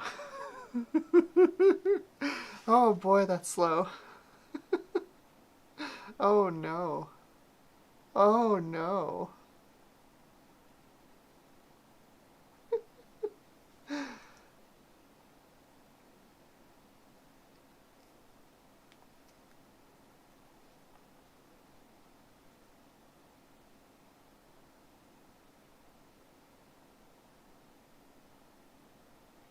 Oh, that's interesting. David Starbucks says, I've got a video of me running all the UT variations on a 2700X with a 1080 Ti. UT2K4 was a pain to get working. The others were easy. That's interesting. I would have thought 2K4 would have been the easiest one to get running. It's the closest to that time period of that machine.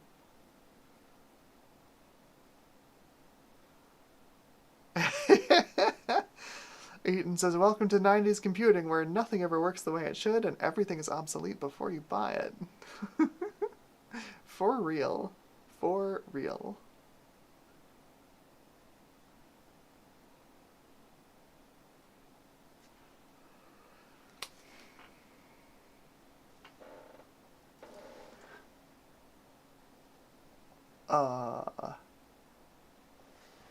It says the processor is a bunch of ASCII.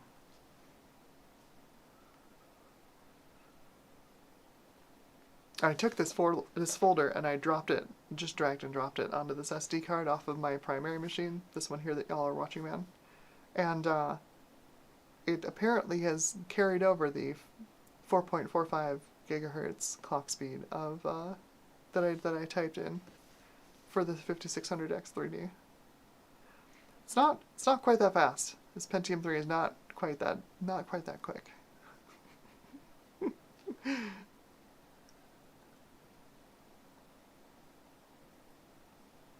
Oh wow. Well, that's interesting. David Starbuck says you have to find a specific DX9 DLL for UT2K4 or you can't set an FPS cap. I would think, can't you just set 2K4 to run at like, I don't know, 4K? And just like let it run at 400 frames per second? Isn't it okay with that? I would think it would be. Oh boy, this is so bad.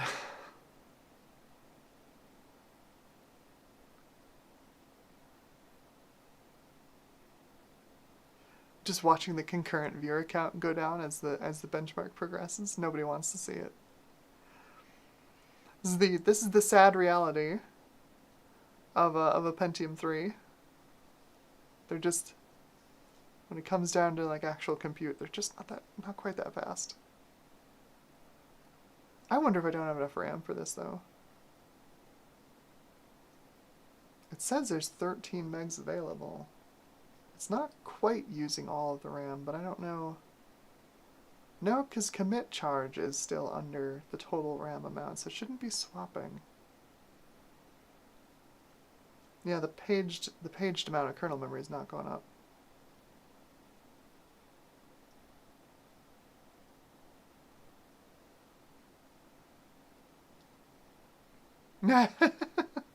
Aiden says, I still find it amazing that AT power supplies with the deadly mains voltage power buttons and the easily disoriented motherboard power cables ever pass safety regulations.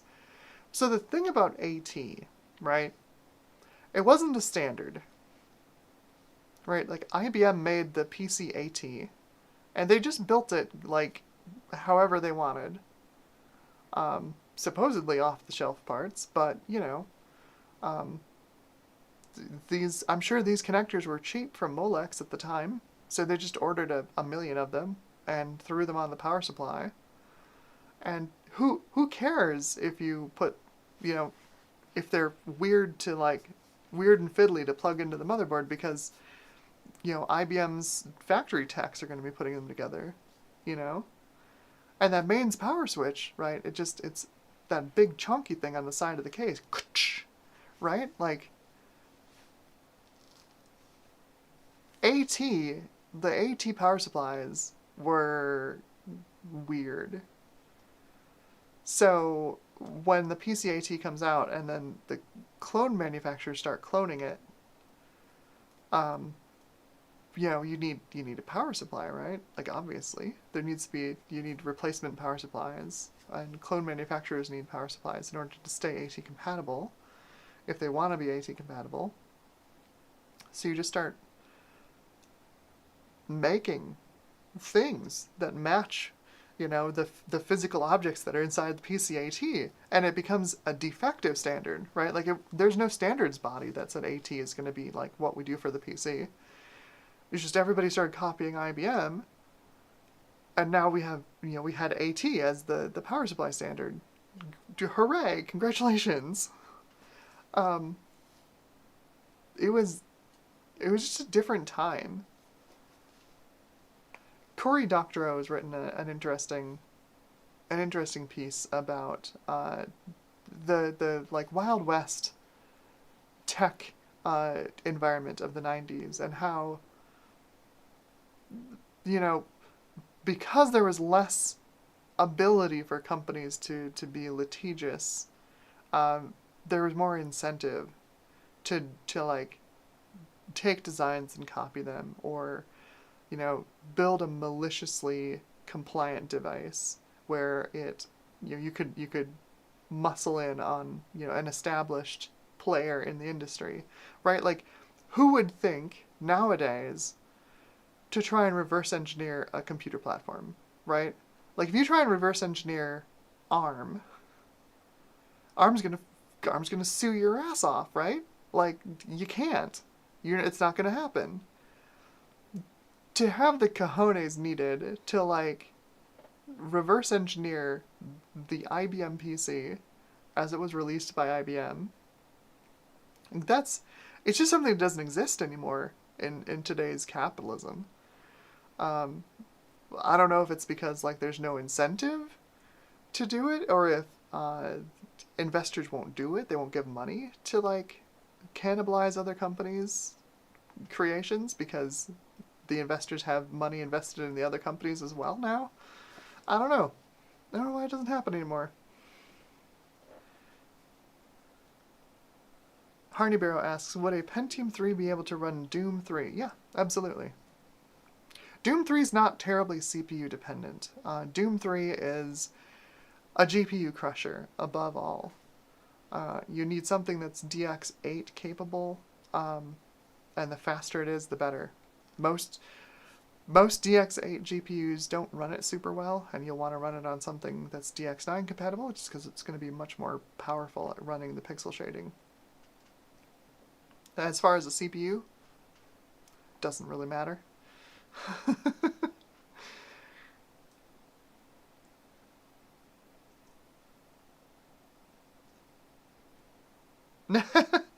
Agent says it's interesting how some of the reputable manufacturers of the older AT-style PSUs, like Sparkle, are now today's bad knockoff manufacturers. So about Sparkle. So Sparkle's an OEM, and they manufacture power supplies for other companies. So a lot of reputable power supplies are actually made by Sparkle. They just don't say it. You know, their house brand, when they release the power supply as their own brand, you know, it gets lambasted as being, you know, generic or bottom of the barrel. But they actually make really decent power supplies. They still make really decent power supplies. I don't know if they're up there with like FSP Group, but like they're pretty close. Which of course, you know, neither of those two companies is anywhere near like Seasonic. But they're definitely some of the better power supply manufacturers out there. They're no Diablotech, for example. they're even better than Rosewell, right? As far as one of the brands to avoid. Like I've had some good Rosewell power supplies and some bad Rosewell power supplies, but like every Sparkle power supply I've had has been fine. Perfectly cromulent, as a particular Australian would say.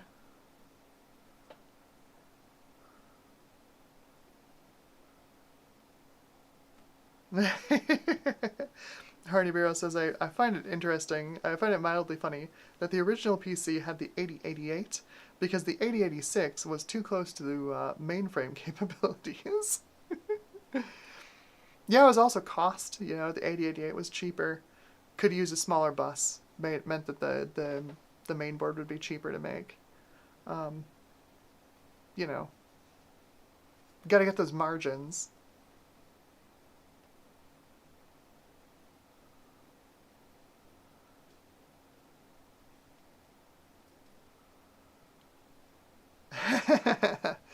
Aiden says it's rarely a good idea to shop only based on brand. Please, could you tell that to everyone who recommends Corsair power supplies? Oh, I swear, people who love Corsair power supplies, it's like a cult. It's like a cult.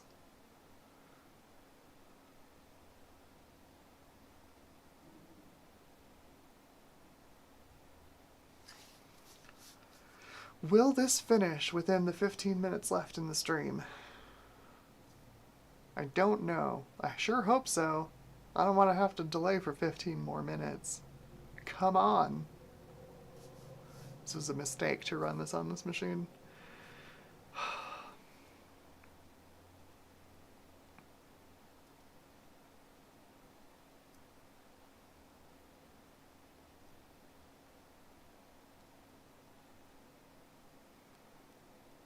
Imagine if it was a dual Pentium 3, we'd be almost done by now.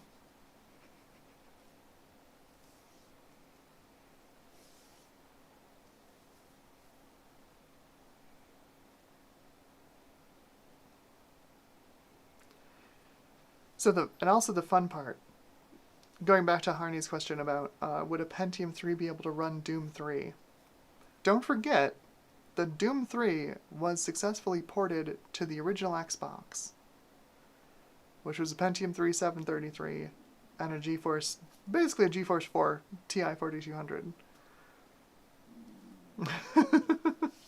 And like 64 megs of RAM, like all of 64 megs of RAM. That's not to say that the PC version can also run on the same specs, but like generally speaking, it's fine.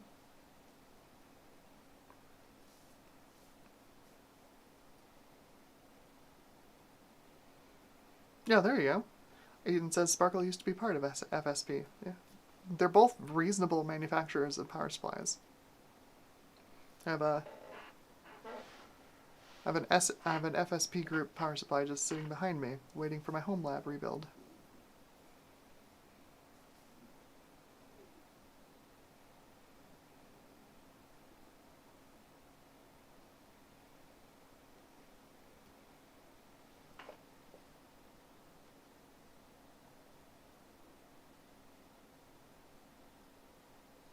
The heatsink on that GPU is always warmer than I expect it to be, for how slow it is.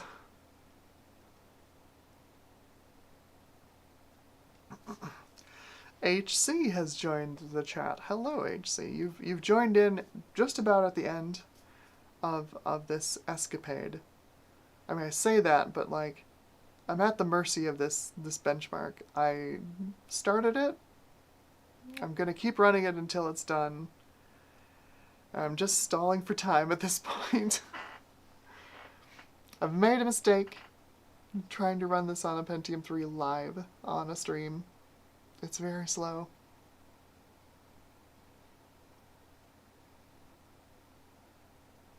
Uh-oh. Oh, it's loading the screensaver. It's totally loading the screensaver. Oh, this is gonna be awful.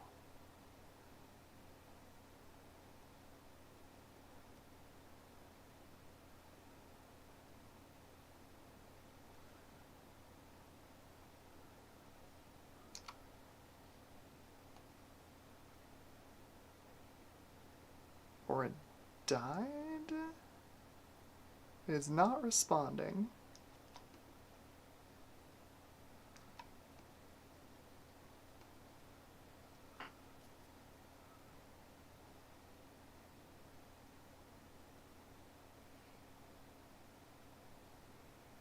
Alright, well I'm gonna call that one there. We'll get some numbers off this later. I want to go over what we talked about in the video, so we have a summary. So I'm gonna reboot this and fire up some. Charlotte Thornton says, "Slow and toasty. That's NetBurst's one feature."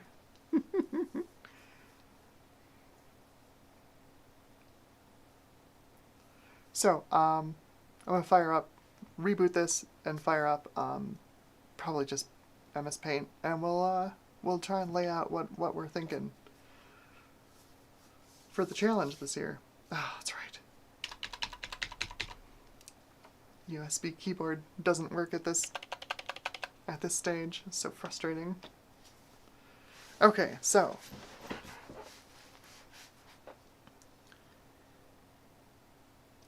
Harney Barrow says, okay, revealing my plan. Gigantic Dell Precision. It's going to get downgraded to all fanless components and anything close, so 45 watt Xeons, GT630 and SSD. Nice. So the greatest machine for like Ableton. Nice, nice. Super silent audio machine. I like it.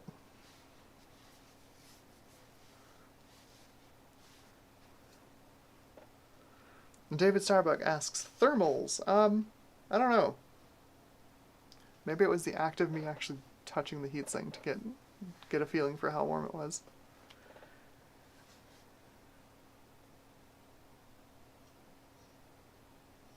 The CPU should be fine. It's got a... You can't really see it, but it's got a 120mm fan blowing on it. It's like it should be fine. But who knows? This motherboard is the worst.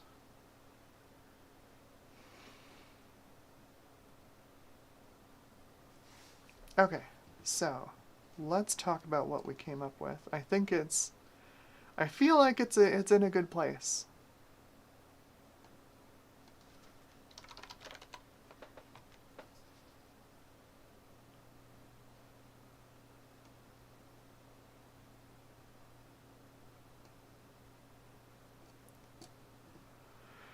So, we've got 3 divisions, right? So we've got, I have no idea what this is set to for a font, but hey, font, awesome. We've got the classic class, which is the old standard of $100.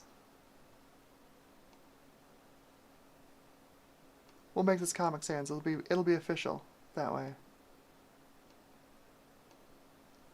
Right? So there's classic.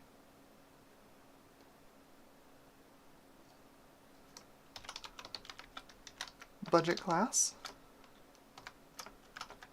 $50 machines.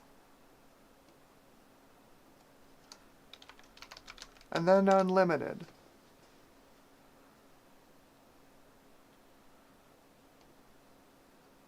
So for all 3,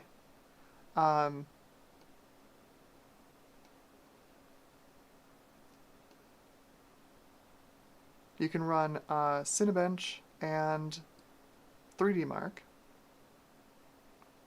Let's see.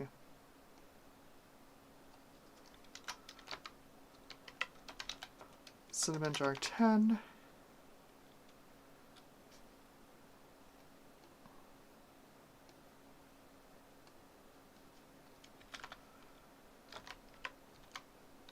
Points equals CB points.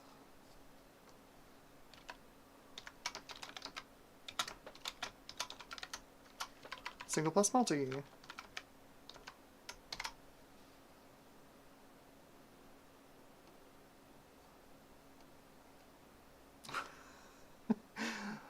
Thank you, Paint. I appreciate that. Right, so for all of these, you can run Cinebench R10 for CPU points, and then we decided on 3D Mark 03,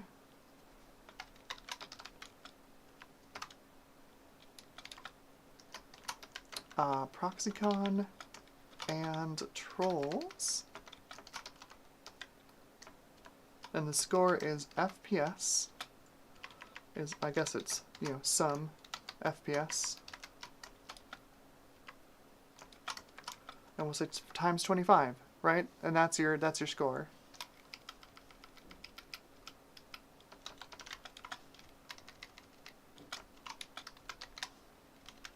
Right, for the 2 tests.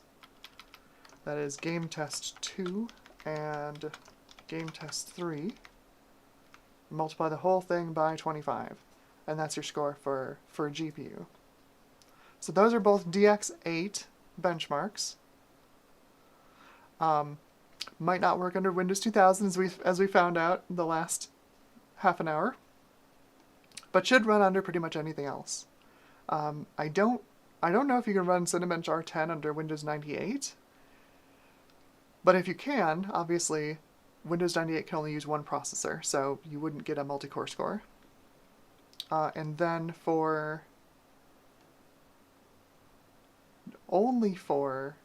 this is what I'm thinking, only for the classic and budget class, you can do the 2-week challenge.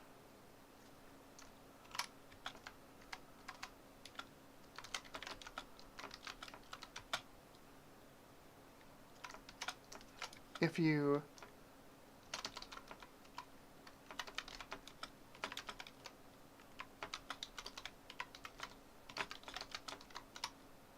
daily drive your challenge PC, OS doesn't have to stay the same.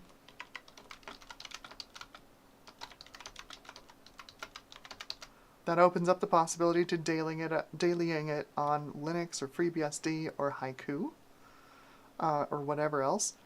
Apple Rhapsody, if you're into pain.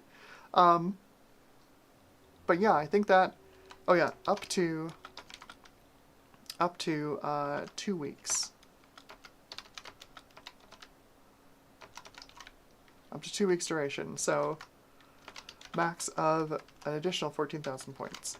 And we saw with Cinebench on the Carrizo, that has the possibility of like doubling your score if it's a like middle of the road kind of a system. So lower end systems can get a huge boost by being used every day for 2 weeks, which good luck, that's kind of the point. But higher end systems are going to get a ton more points in Cinebench and 3D Mark, so the 2 weeks doesn't matter quite as much for the higher end systems. You're just looking for hardware performance at that point, because likely you'll have no problem, dailying them for 2 weeks.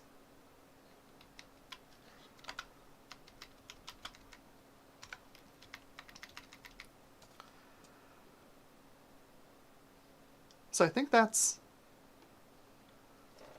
the challenge, right? And I'm going to put out the release video on the Ides of March, so March 15th. And yeah, let's see if we can clarify anything. These are both going to be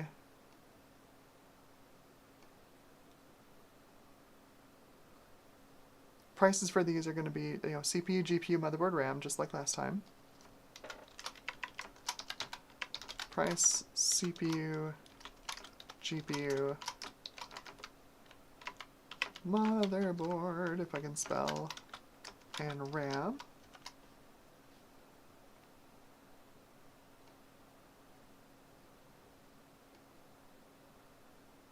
That is not going to let me move that, is it? No, it's not. Okay. And unlimited is... I did the wrong thing. I want one of these.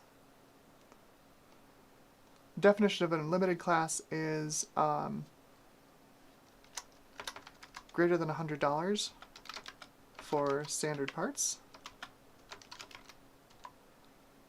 or existing.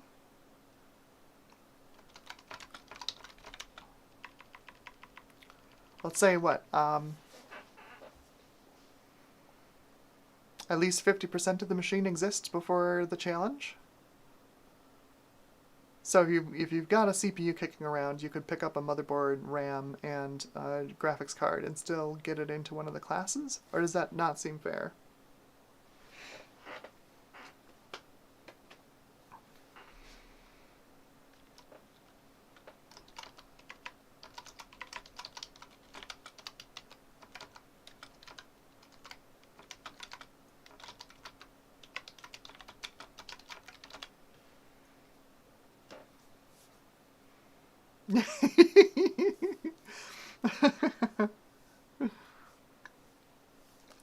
Francois is here. Francois says, is using Comic Sans a violation of the Computing Geneva Conventions? I think so. Absolutely, of course. So what percentage of the machine exists prior to the challenge starting? Because it feels like, if I just say,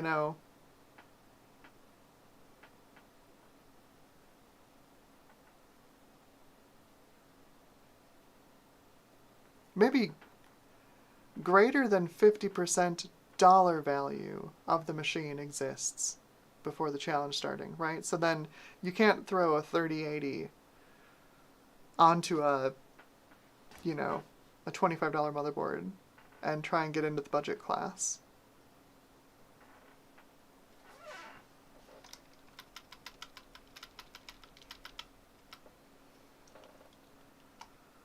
So,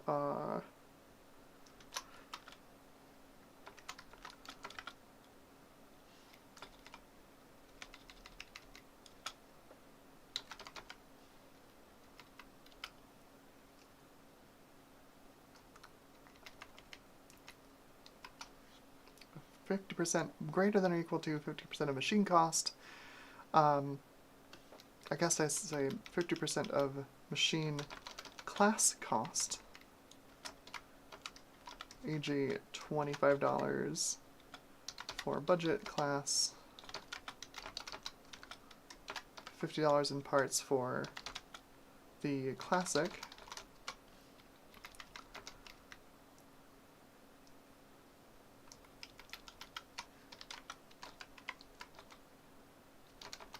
That's not how you spell possession. That's also not how you spell possession, but you get the idea. What do we think? If you have 50% of the machine's price already existing, maybe 25%. Because I know there are people watching right now who are trying to min-max this. They're saying, well, that's basically a free budget on the Classic and Budget class. And maybe that's it, right? Like, I usually have a budget buffer.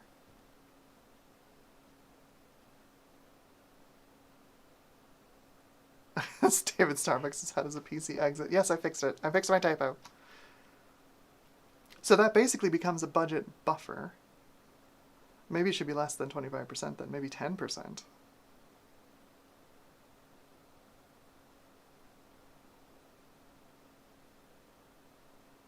I don't know, I think that's probably fine. $125 for a $100 PC if you manage to go over by $20, it's fine.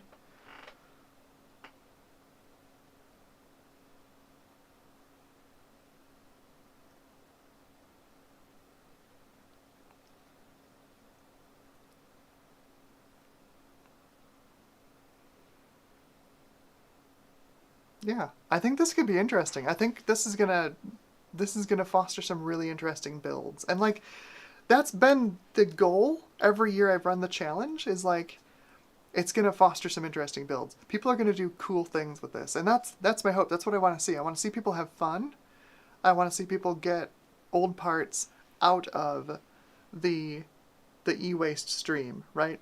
Keep the parts out of, becoming e-waste. From polluting the planet. Keep them out of the landfill. Do something interesting with them.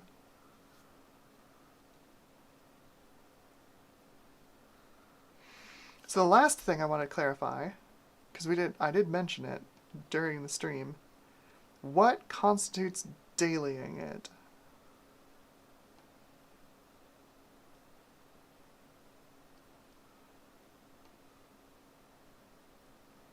Right, like where I said, if you build a Pentium 3, and then you turn it into a Pi-hole or something, you are technically using it for 2 weeks, but it's not your daily driver, you know?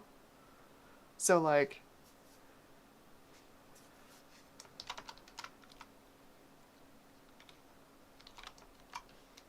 dailying, that's not how you spell dailying, but we can get the idea.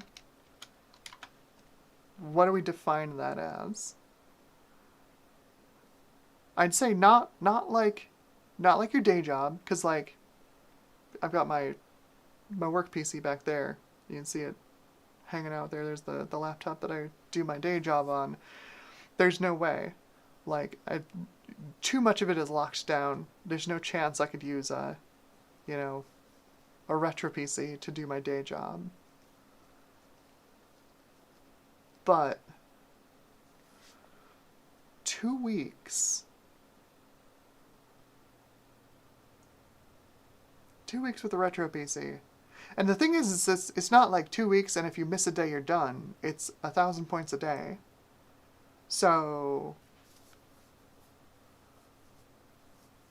it's got to be like, right, 1,000 points a day for a 2-week stretch. So like if I build a retro PC and then I don't use it on Saturdays, right, to stream, then I lose 1,000 points. And I can't get that back by extending my time another day. Or maybe I can.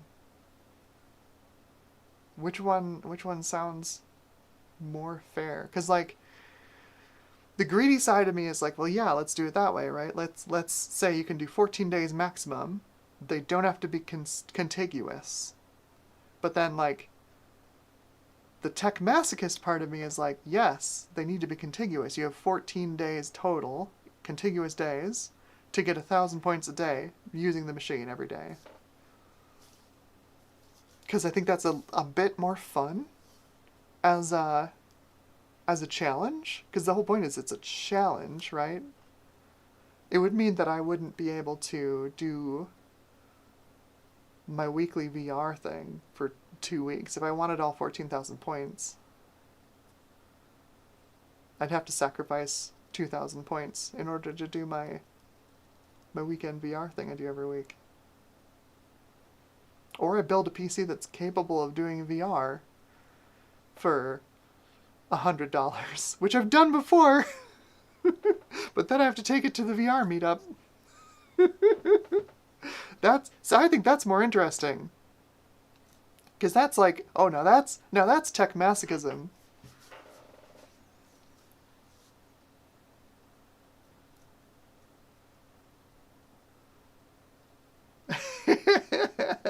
Charlotte Thorne says, Day 11, the lack of TLS 1.3 is causing me to hallucinate. Now here's the thing.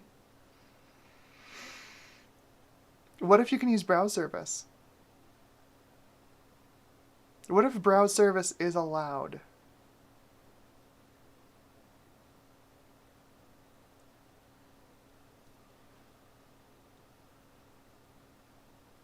It's not technically only using that machine, but like, you're also not plugging plugging into a modem to your phone line and dialing up, right? Like you have a string of computers between you and the rest of the internet that lets you use the internet.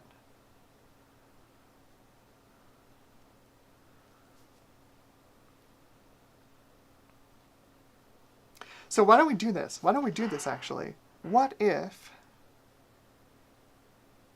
for computers that can't run a browser that can talk to the modern web, they're allowed to use browse service at whatever you want to put it on. Can be a Raspberry Pi, can be another computer running in your space. So long as it's only used for like browse service or like capturing the screen of it if you want to do a show-off video. I think that might work.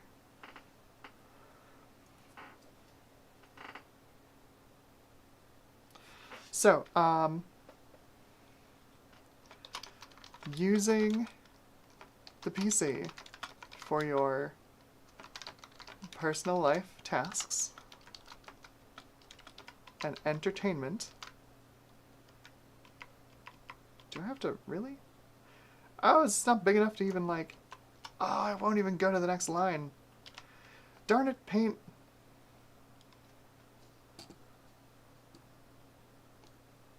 MS Paint sucks.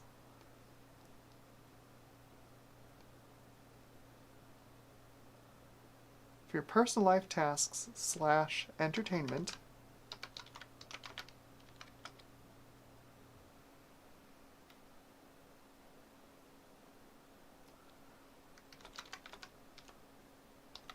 contiguous 14-day stretch, 1,000 points per day used.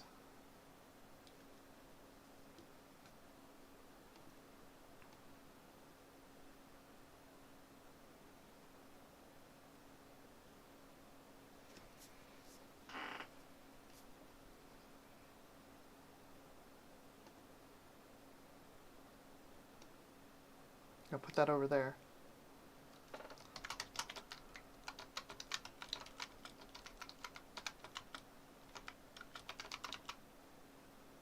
If needed. See if I can extend this text box if it'll let me. Yay! What do we think? What do we think, y'all? Is that the Cheap PC Challenge 2024 rules?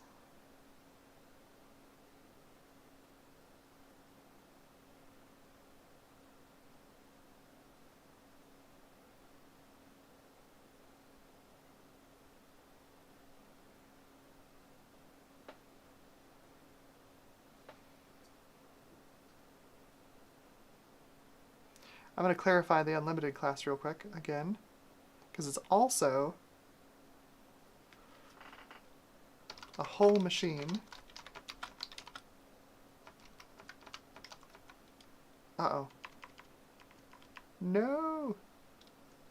It's a whole machine you already own.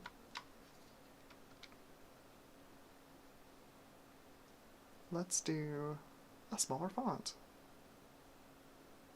Get them pixels chunky.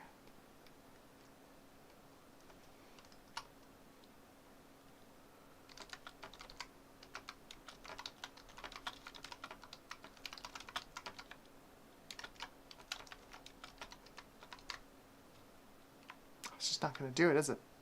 Gets too close to that end and it wraps.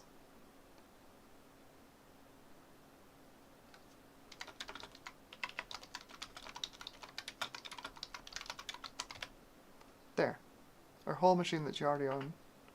So that covers like the laptop in the closet kind of thing, or, you know, your old pre-built that you upgraded from, you know, in whenever.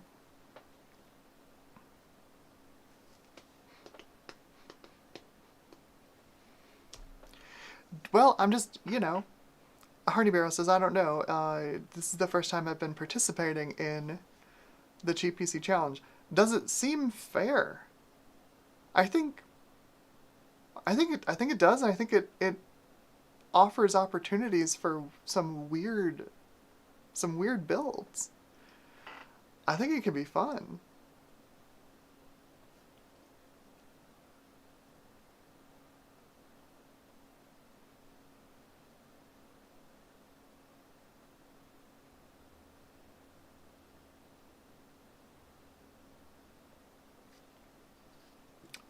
Put a period in here so that it's more obvious that this is a complete thought.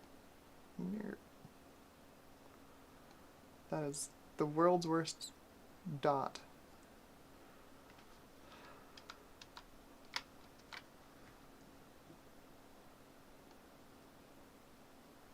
There we go. Just boop. There. 1,000 points per day to daily drive the challenge PC. OS doesn't have to stay the same as the above challenges. Period. Up to 2 weeks duration, max of 14,000 points. Defining dailying as using the PC for your personal life tasks or entertainment on a contiguous 14-day stretch, $1,000 or $1,000, 1,000 points per day you use the machine. I wish. I'm not Mr. Beast. I cannot give you $1,000 a day for each day you use an old PC. Suddenly, everyone participates in the Cheap PC Challenge. All right, I think this is good. I think this is the 2024 challenge. All right, so it is now 6:15 Mountain Time. I'm gonna say goodnight to y'all, and I hope you have a good rest of your weekend. So, hopefully you've had a good time on the stream, and hopefully I see a whole bunch of you participating in the Cheap PC Challenge, because every year it's been really interesting to see what people put together, and everybody has a lot of fun, and I hope that that is the case for this year's challenge, and best of luck. You obviously do not have to compete in all 3 classes. You can just compete in the unlimited class and spend no money if you want. It's all up to you, but I look forward to seeing what everyone builds for this year's challenge. And the official launch day video will go live on the 15th. And no, I have not recorded any bit of it, but it shouldn't be too difficult to put together. Just me talking to camera, and now that we've got the rules all sorted out, it should be pretty easy. So yeah, and the 3060 video will come out after that, so that it doesn't, because the 3060 video is going to get some views, and then the Cheap PC Challenge video is not, so I don't want to like screw up my analytics by piggybacking those. So anyway, I hope everybody had a good stream, hope everybody had a good time, and I hope that you treat yourself and others with love and respect, and may the PC parts, especially now, be ever in your favor. Alright? Have a great night, y'all. It's good to talk to ya. See ya.